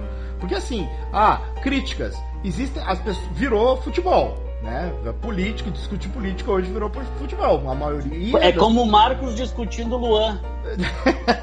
Bom, eu não entendo a referência, porque eu não entendo de futebol. Né, mas... o Luan, né, que se acadelou contra o Real Madrid. Tá, entendi. Mas o fato é, as pessoas escolhem um partido, escolhem o seu político de estimação, escolhem o seu escândalo de corrupção de estimação e versam longamente sobre aquilo, sem às vezes refletir, interpretar, mas mesmo assim, com tudo isso, se a gente comparar esse cenário que a gente vive hoje com 10 anos atrás, cara, com 15 anos atrás, eu acho isso muito bom. Tu ter pessoas realmente brigando, discutindo, tá? Não brigando, chegando à agressão física, é óbvio que também acontece os excessos, né? Mas pessoas discutindo, ou seja, mandando meme no grupo do WhatsApp, eu acho que já é um avanço, já é uma progressão, né, pra gente ter uma consciência política, e isso é uma coisa até que eu trago pra conversa. Será que é possível uma consciência política, né, muito melhor do que um cenário que a gente tinha antigamente, né, cara, que as pessoas, eu escutei isso, política eu não entendo, política eu não falo sobre isso, não vamos trocar de assunto, política só serve pra dar briga. Agora as pessoas as pessoas não se sentem mais tão envergonhadas ou se eximem. Mas eu acho que isso, Marcos, puxando pro Marcos também, não seria um efeito das redes sociais, Marcos? Tu que eu sei que gosta de ler comentários na internet. Tu faz isso contigo, Marcos? Tu lê comentários? Eu sou da escória, né? A escória tem que ver a escória. E aquele jornalismo B, né? Tem que ser o jornalismo B, o jornalismo da verdade mesmo. Eu vou te dizer que eu sigo todos os youtubers, né, de extrema esquerda e extrema direita. Todos, sem exceção. Todos que eu vejo, esse cara aqui, olha esse cara. Desde o extrema que chega a botar teoria da conspiração no meio da parada, sabe? Porque começa lá o ET de Varginha. O ET de Varginha foi pra levar o nosso astronauta pra missão espacial, e isso já tá. E aí quem que foi o cara? PC Farias, envolvido no escândalo de corrupção lá atrás, não sei o que, Badam Palhares, o cara que fez o laudo, tá envolvido. Eu vou desse cara até o extrema conservador. Assim. Só, Rafa, não deixando de responder, mas acho que é importante a gente, antes de chegar no Lula, citar um personagem que foi muito importante, que tá preso em função da Lava Jato, mas não só pela Lava Jato, que é nosso querido Eduardo Cunha, né? É verdade. Foi pivô do impeachment, né? Que eu acho que cabe, Marcos, a gente fazer aqui uma ressalva também, né? Que a Dilma, nesse esquema, não estava envolvida na Lava Jato, né? Na verdade, diretamente não, né? Mas ela sofreu impeachment, não foi por isso, Não, né? A justificativa do impeachment não tinha a ver com esses escândalos diretamente, né? Diferente da condenação que o Lula, o próprio Cunha sofreram. É que como as nomeações... Não é a questão das pedaladas... É que como as nomeações são anteriores a ela, né? A galera que tava lá no topo, né? Que assume as secretarias tem o aval do presidente, o presidente sabia, e aí sim, eu estou dizendo sabia, né? Não adianta dizer que não sabia, como que não vai saber se é o cara que nomeia, né? Não tem como não saber. Não, mas... cara, por favor, cara. Sabe tudo. Não, para aí. Eu não acho por essa justificativa. Rafael, eu acho que seria outra justificativa. Eu acho que ele pode ter até ganhado uma beira. Tu tem a maior estatal nacional. É tu que nomeia. Tá. Tu não vai pegar os seus, o seu quinta. Não, mas é que é a indicação dos partidos, né? Essa exato, cara, mas então tu mas sabe aí, só vamos elencar assim, onde a Dilma foi citada nessa história toda. Ela foi citada em Passadinha. E os áudios, né? Tem a questão dos áudios. Alô! Os áudios... ela foi citada em Passadina, ela foi citada depois na delação do Joel Santana e da Mônica Moura, né, da Feira, né, que ela tinha uma amizade meio... do Gmail, que ela se mandava um e-mail, né? Do Gmail, que ela da Yolanda, né, famosa Yolanda. E também ela foi citada no caso do Delcídio lá, da nomeação do ministro do STJ lá, o Napoleão, se não me engano.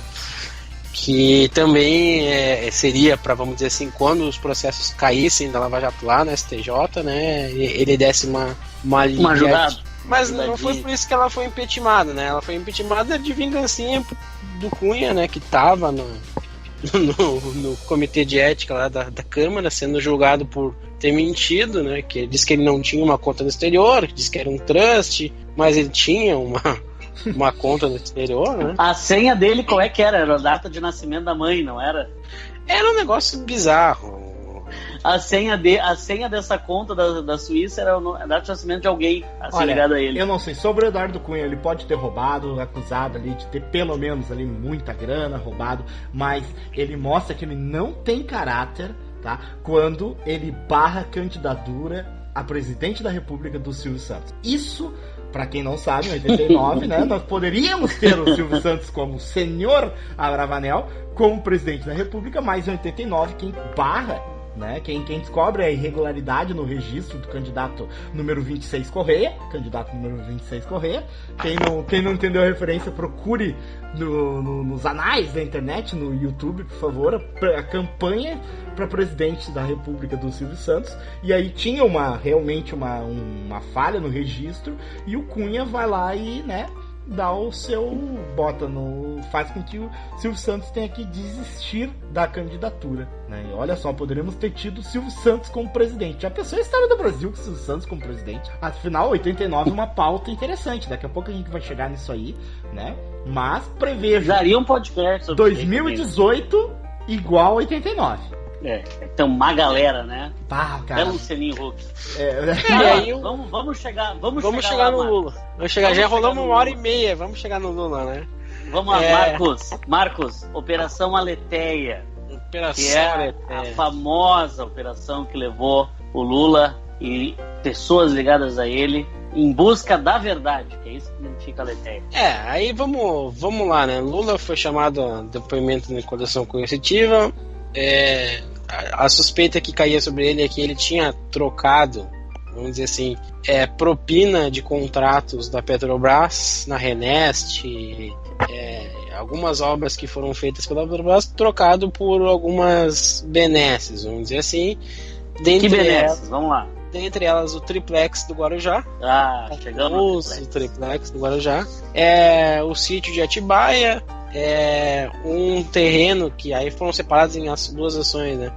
O terreno do Instituto Lula, que foi uma confusão, porque foi comprado, depois vendido, depois comprado de novo, uma loucura. E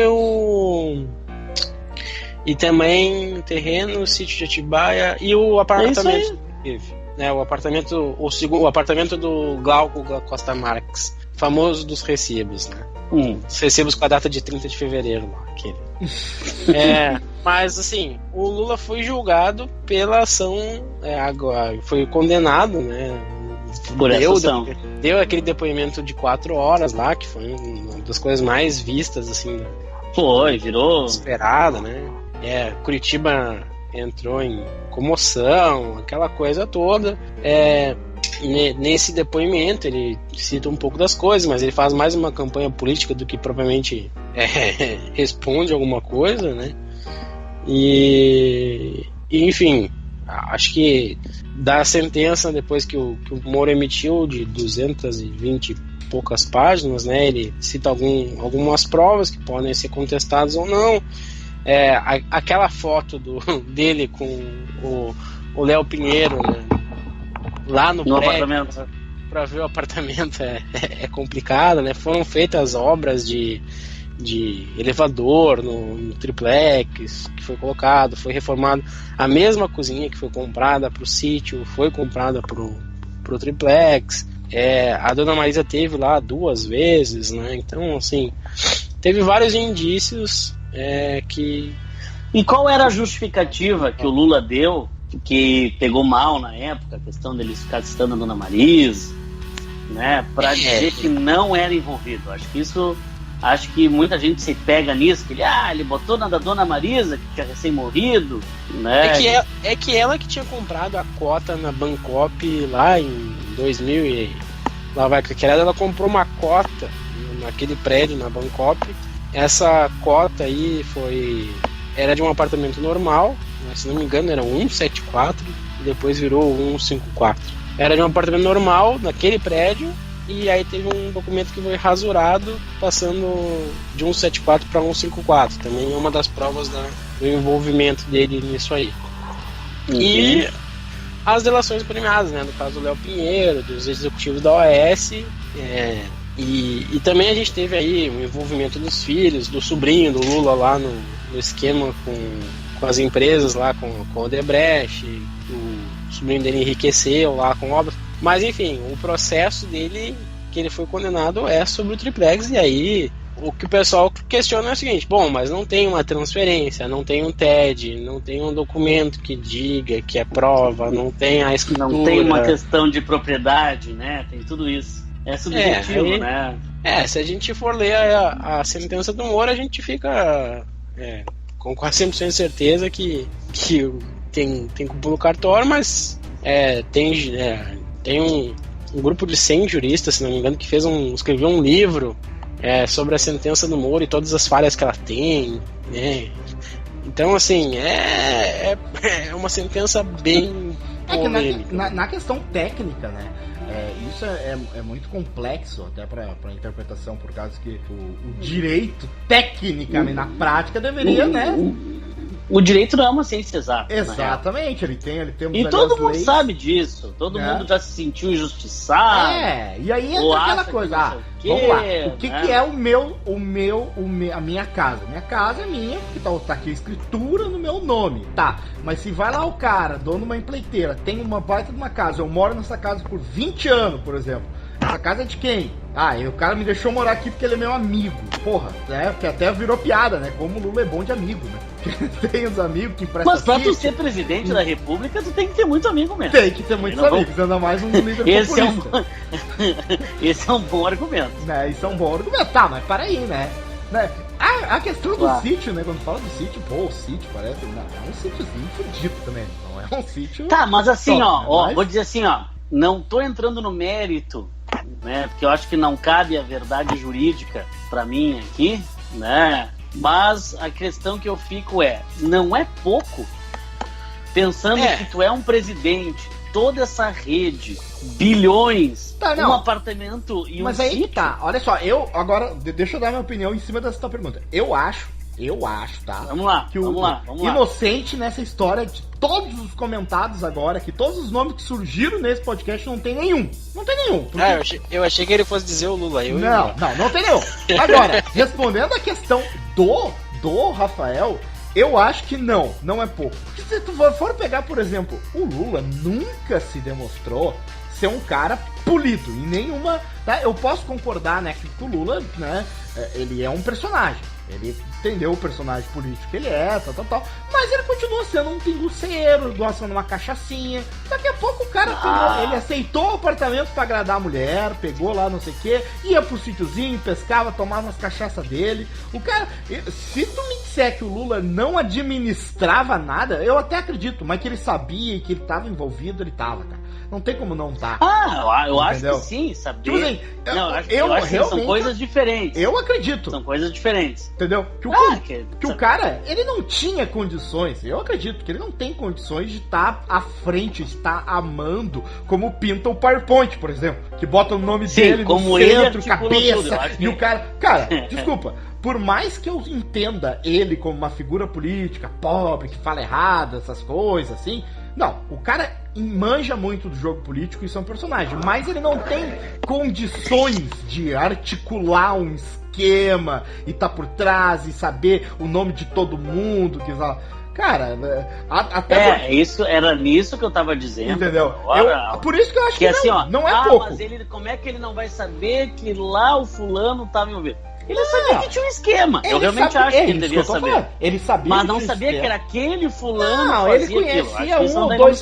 Ele sabia um ou dois fulanos lá dos cabeças das empreiteiras, que era o pessoal que ele tinha contato, né? Que deve ser a galera do churrasquinho, cara. Exato, do churrasquinho, do futebolzinho, da cachaçinha, né? Gente, mas aí, gente, a gente tem que separar um pouco. Eu acho que chega muito difícil, Marcos. Acho que tu pode tentar explicar pra nós. Vou fazer uma pergunta aqui.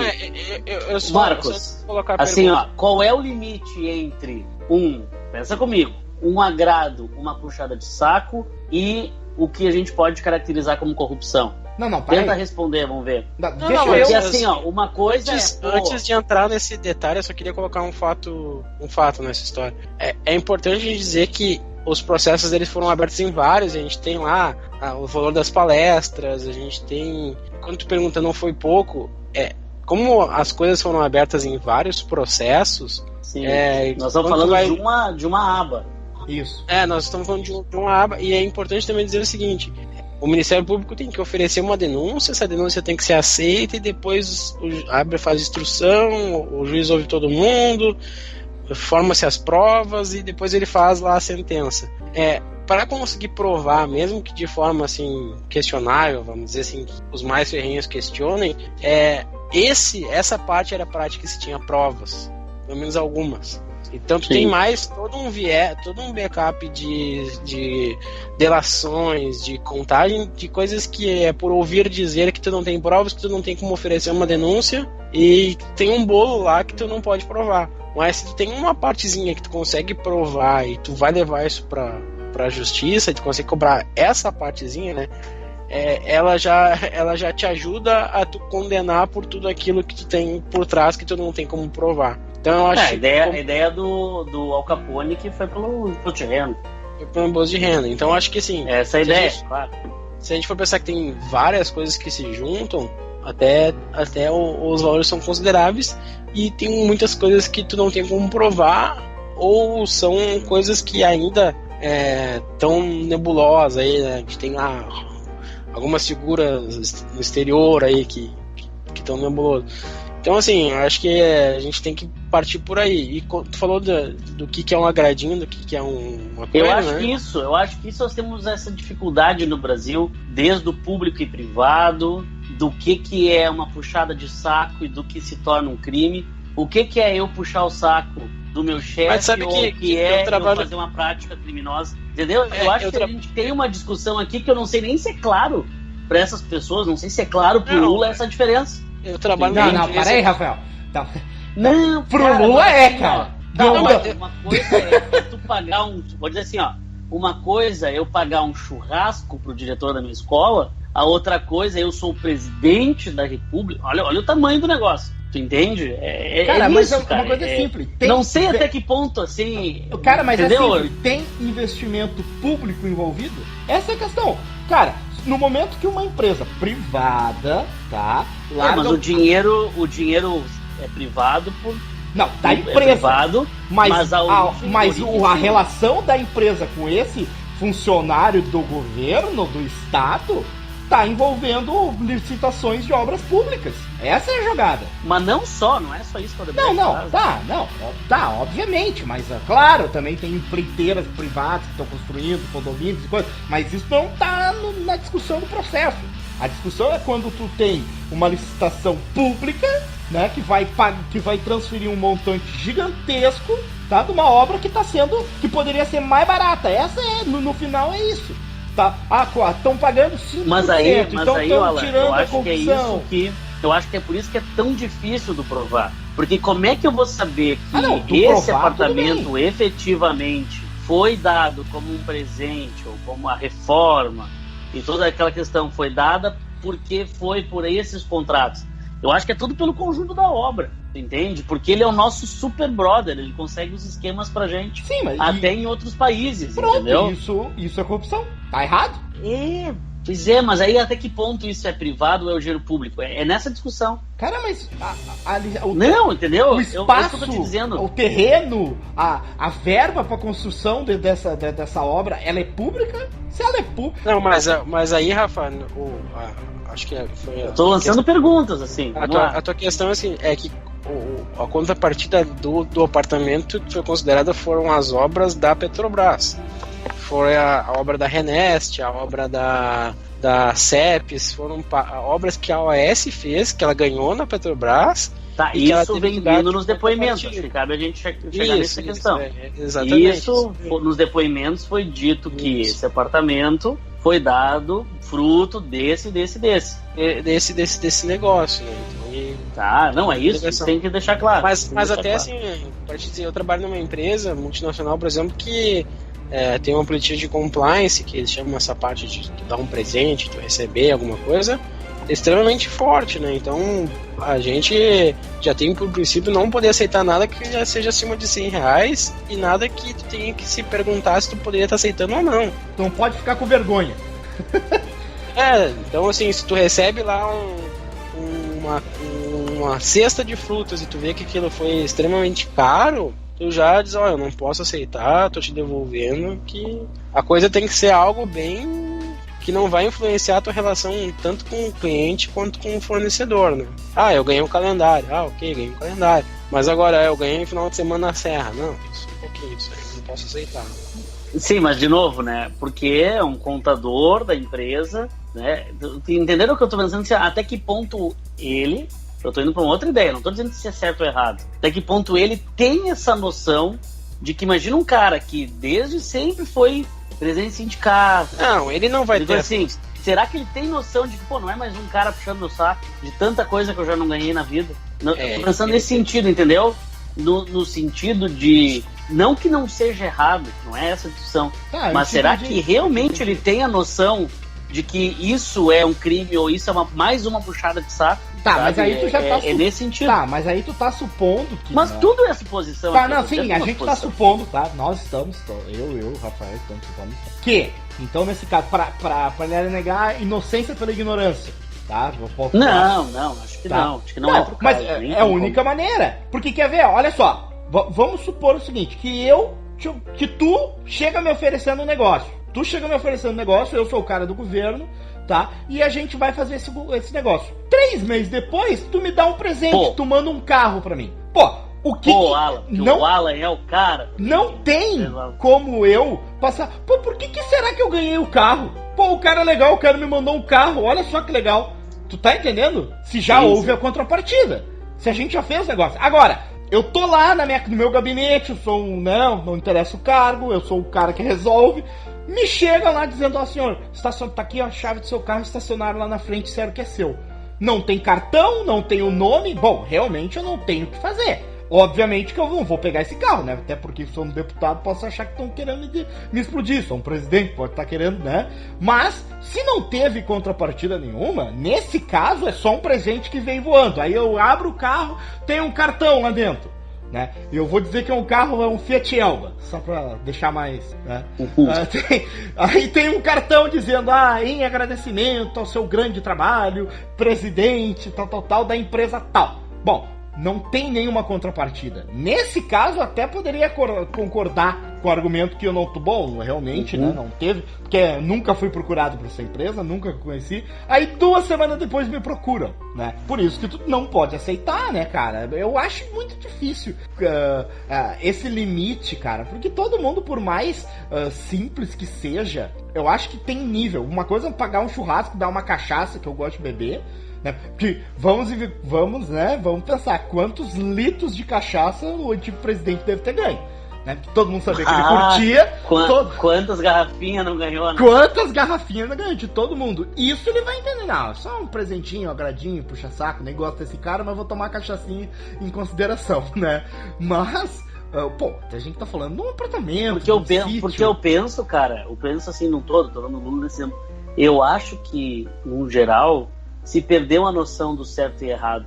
Ah, cara, não. Sabe? Sei, cara, eu acho se criou uma coisa do, cara, mas é assim, porque o sistema é assim, eu tenho que aceitar, porque senão eu não entro no jogo, eu tenho, sabe? Não, mas tu tá entendendo Parece que é, olha só. Início, assim, ó, eu tô dizendo assim, ó, eu acho que o negócio se tornou tão banal que as pessoas não tinham mais noção que era assim, errado, mas faz parte. Não, é o que a gente discutiu das empresas lá atrás. Eu concordo com o Marcos. Bom, mas é que a empresa tem que entrar no jogo pra poder... Sim, mas a questão é a seguinte, olha só, eu concordo com o Marcos quando eu acredito que a galera pensava isso, é assim o jogo, vírgula, afinal, vírgula, não vai dar nada. Porque é o seguinte, no momento que eu me submeto a entrar no jogo, eu quero entrar no jogo e é assim que o jogo funciona. Ponto. Se tu tem, né, se a gente tá falando da moral, né, nesse caso assim, tu sabe que é assim, tu tem a obrigação de ir lá e falar contra,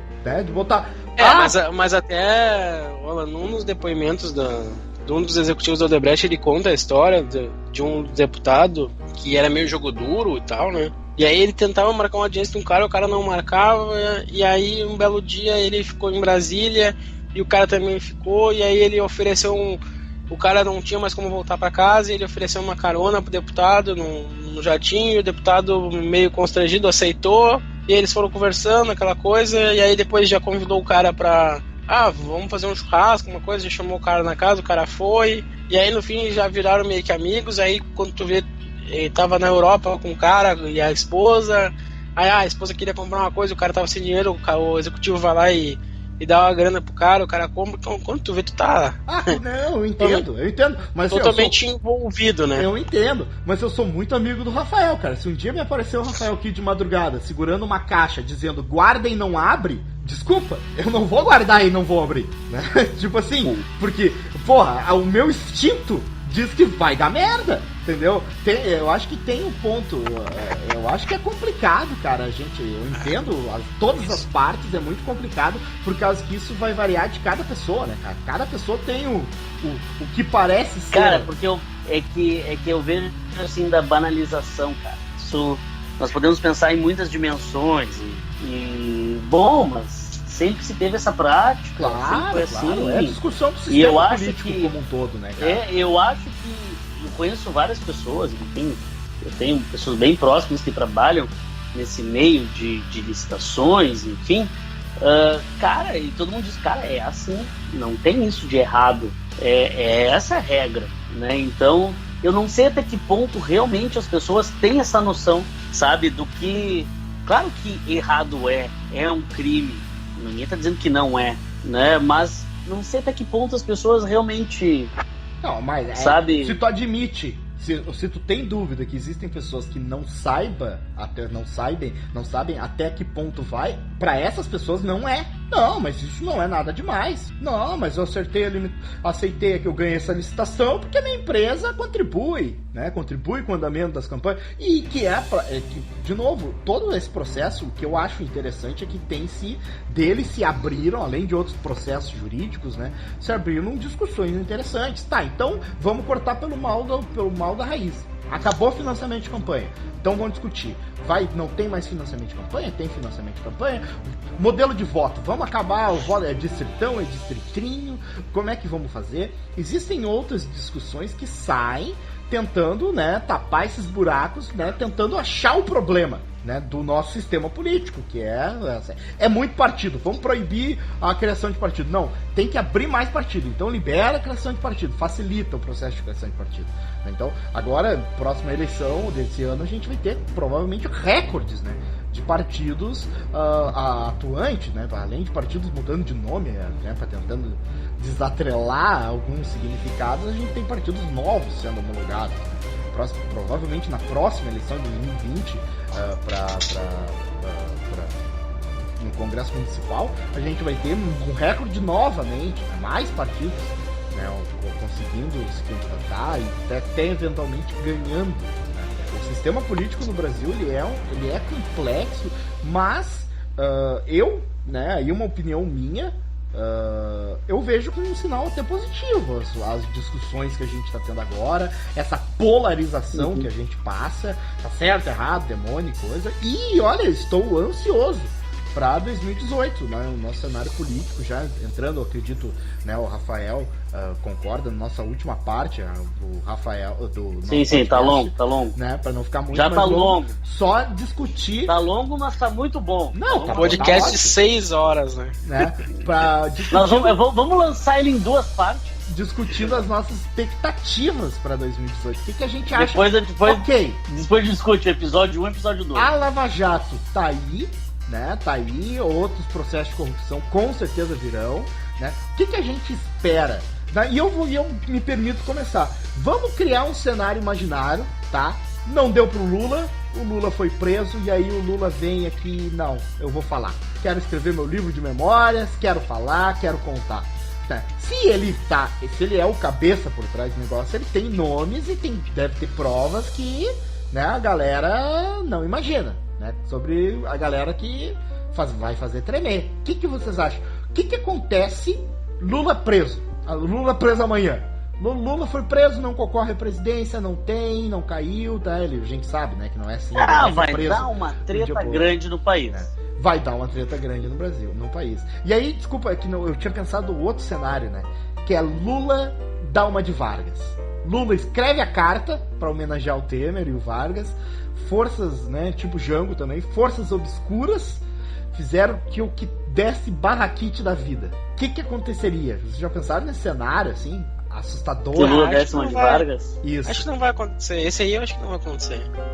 Esse eu também acho que não. 0% de chance de acontecer. Mas vamos pensar em 2 cenários, então. Não, a Lula vai preso e matam ele. Lula morre na cadeia. Não, é que se matar o Lula, tem uma insurreição no Brasil. Mas assim, aqui, vamos pensar em 2 cenários possíveis. Uma é Lula preso, perde credibilidade, não pode concorrer. Né? Ô, Rafa, sai do cenário de 2018. Só para contrapor o ponto do Alan rapidamente, tá.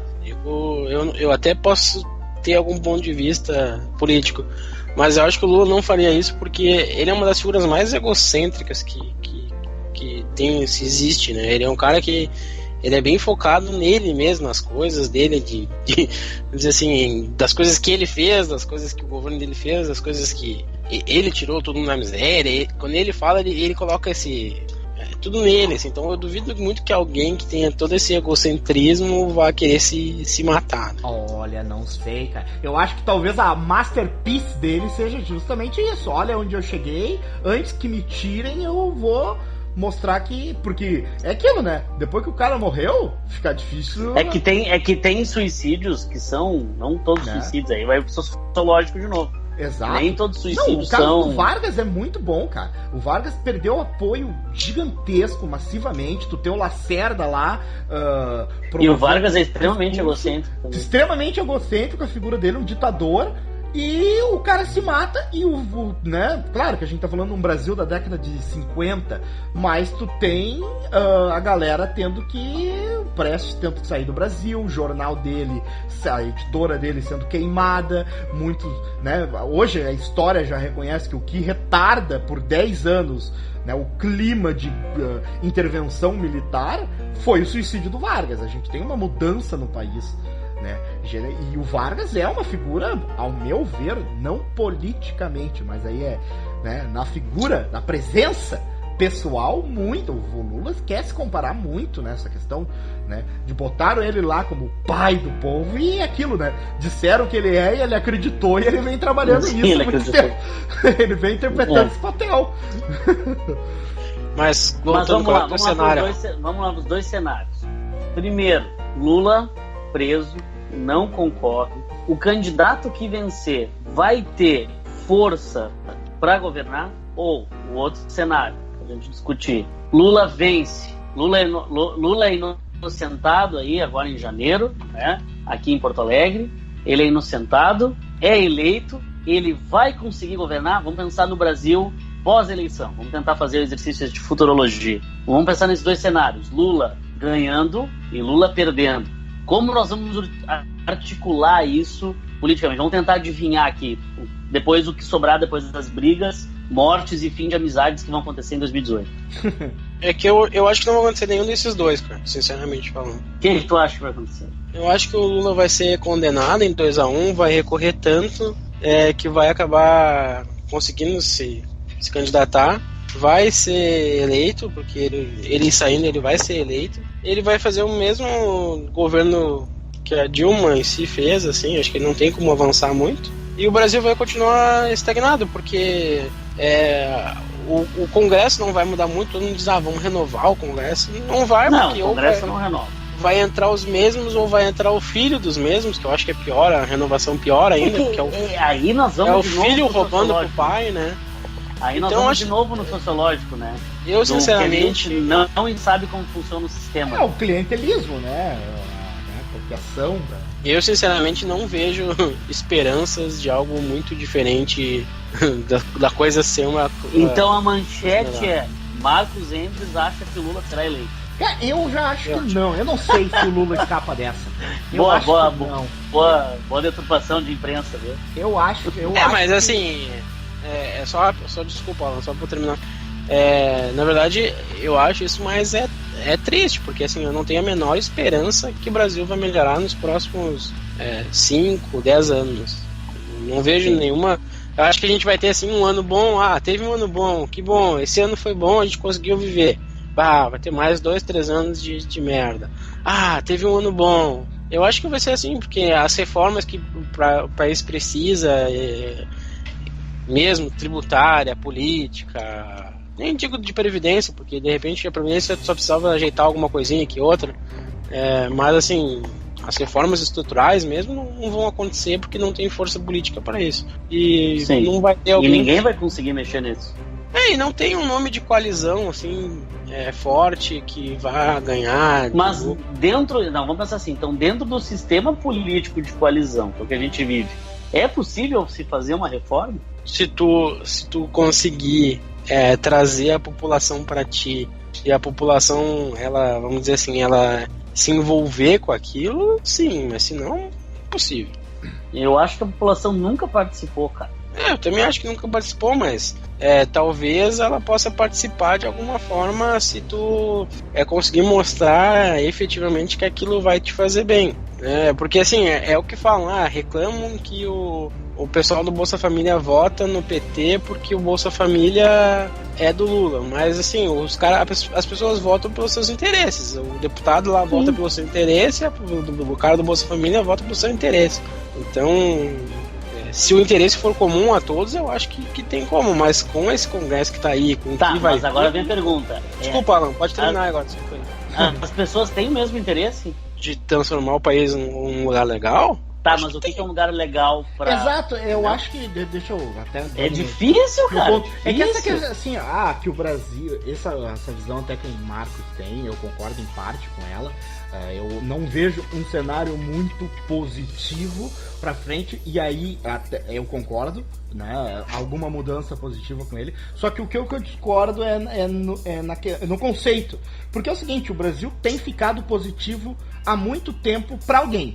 Não é nós, mas alguém. Se a gente pegar lá, bancos batendo recorde de arrecadação, juro, comprando outros bancos, ficando gigantescos no período do Lula, né? No período que o Lula tá ali. Então, a gente tem gente crescendo, tem gente que faz parte do esquema Alô, pô, beleza, foi corrupção? Como pode, né? Discussão recente, uma empresa que tem uma dívida gigantesca tá comprando outra e tá recebendo fundo do BNDES pra fazer isso, né? E além disso, uma bosta de empresa de telefonia.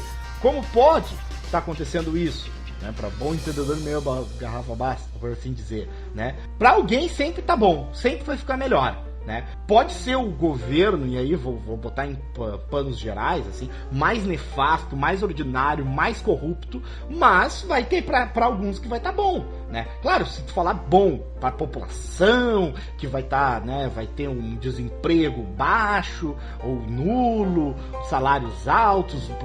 A questão é, isso não é bom para muita gente, né? Para muita gente isso não é bom, né? E aí entra aquela questão, né? Para quem que é o governo? E a gente volta naquela questão de novo. E aí tu vai ter, aí vira loucura, porque aí tu vai ter corrente política dizendo que não tem que ter governo, tu tem que ter um governo menor, tem que ter um governo grande para garantir que não aconteça isso, tem que ter um governo, né, comum, por assim dizer, tem que ter um governo de um tipo, tem que ter um governo de outro. Aí entra que tipo de governo nós temos, que tipo de governo nós queremos. E aí, já vindo na pergunta final do Rafael, né, se a população tem interesse em demonstrar essa informação, aí eu entro, porque a população não faz a mínima ideia disso aí, né, cara, dos discursos. Ela tem cada vez mais vontade de se envolver, mas ela tá, eu acho que a gente tá muito é muito iniciante nessa discussão. Eu até fiz essa reflexão na escola lá, cara. Pô, tu pega, vamos pegar a Revolução Gloriosa. Putz, 1640 na Inglaterra, a gente tem a limitação do poder absolutista do rei. A gente tem uma constituição que limita. Pô, então os caras têm um sistema parlamentarista há 400 anos, cara. Quase 400 anos. A gente tá com a nossa repúblicazinha aqui, cara, né, engatinhando, cheio de percalços. É muito jovem, eu acho, pra gente desistir.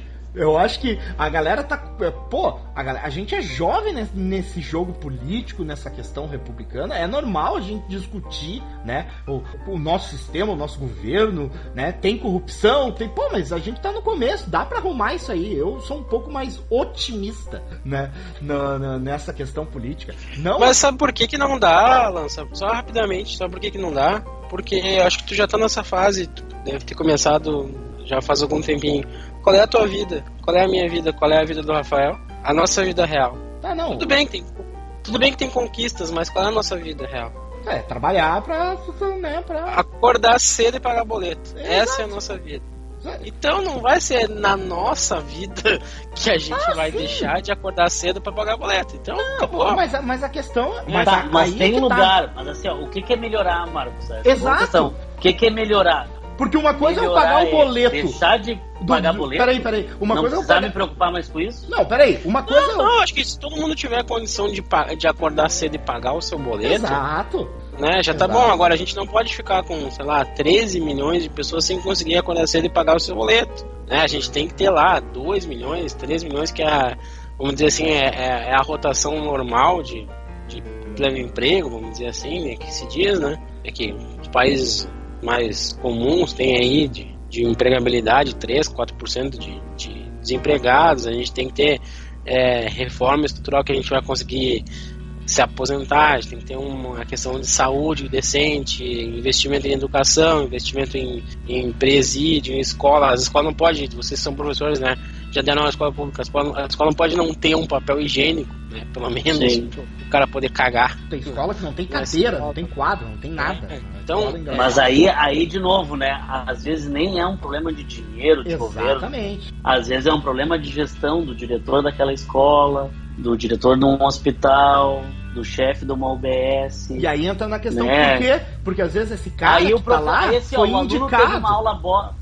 Esse cara não teve preparo nenhum pra estar lá. É um cargo político. Ih, cara, isso dá tanto pano pra manga. Não, daqui a pouco é um concursado que fez concurso pra não precisar ter que trabalhar.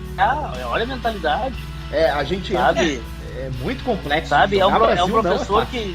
É um pessoal que ganha 1.000 pila pra dar aula no estado. Porque o governo é ruim. Mas o aluno não tá tendo aula de português, matemática, porque quem é o estado na frente é o professor, que tá dando uma aula bosta, sabe? O aluno não tá enxergando o governador, o o presidente na frente dele dando aula. Quem tá dando é um professor que é um funcionário público e mas ao mesmo tempo, Rafa, tem tanta coisa, cara, é um leque assim infinito.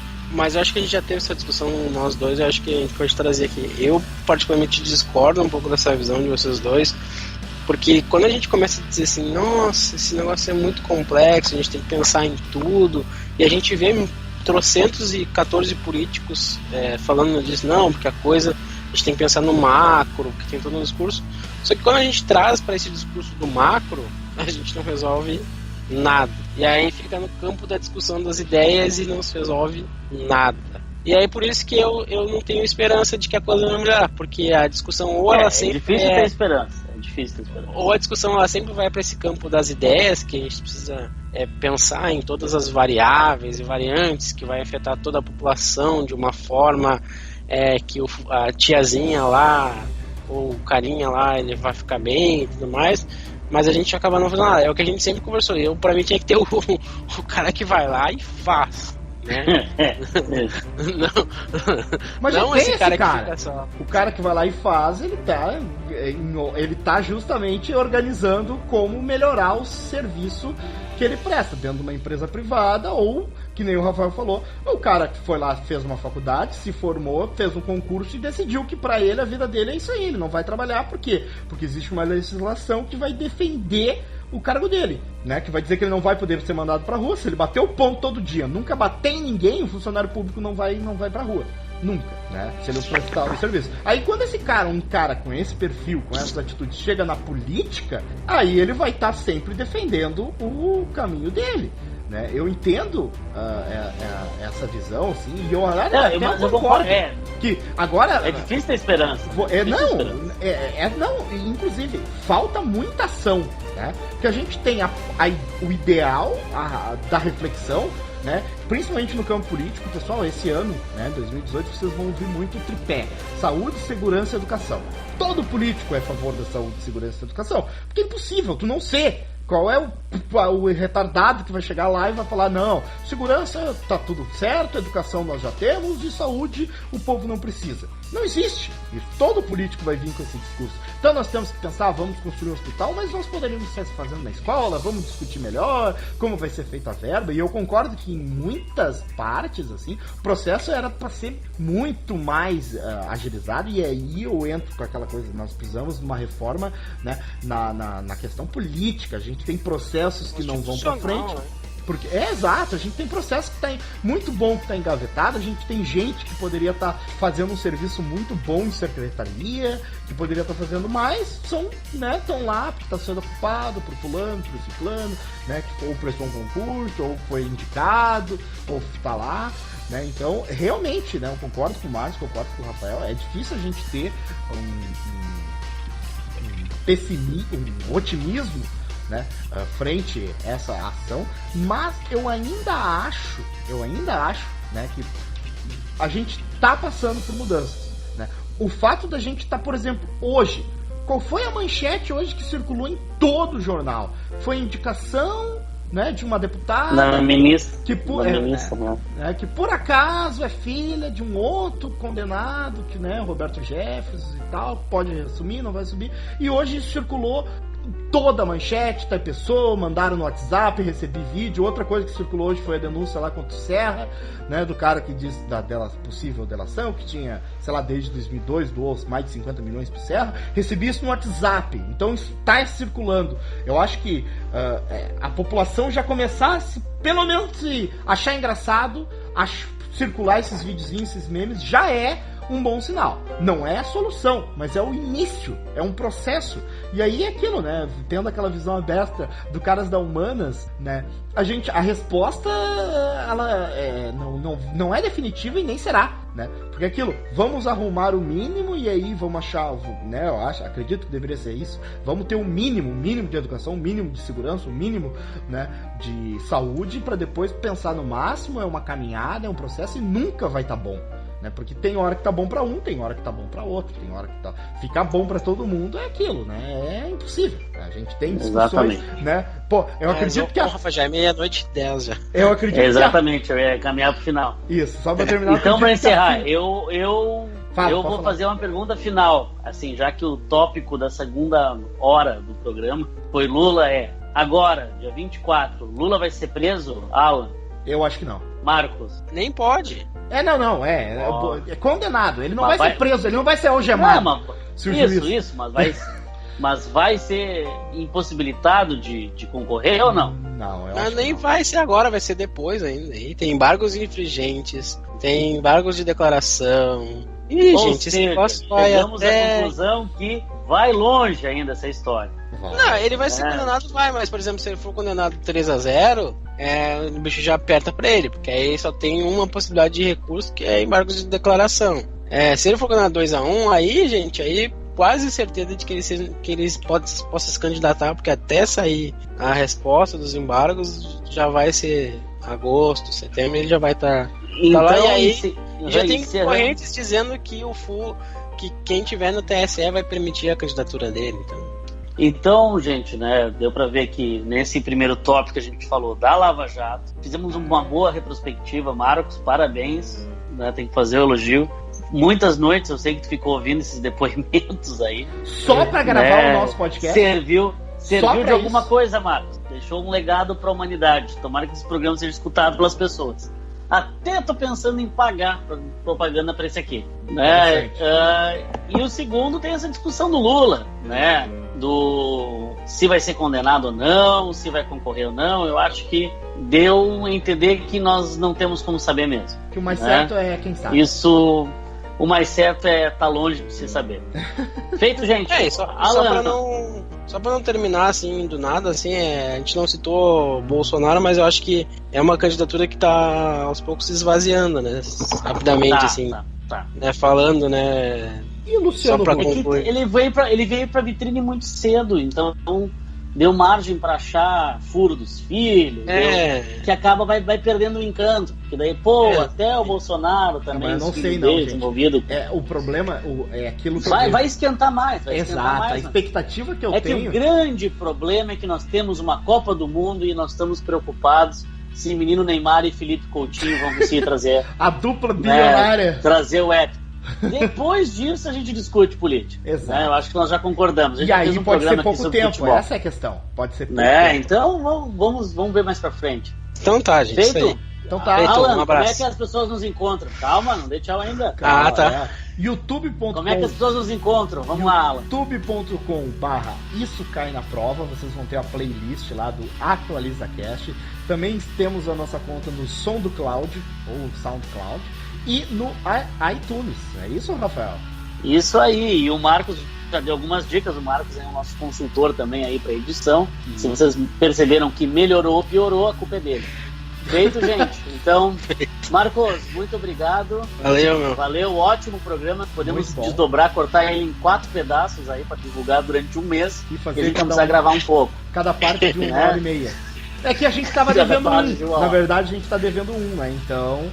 de repente, vamos dividir em 2. Vamos trabalhar. Se você escutou dois episódios, né? Nós optamos. Se não fizemos, enfim, foi um só. Então tá, feito, digam tchau. Alan. Falou. Digo tchau.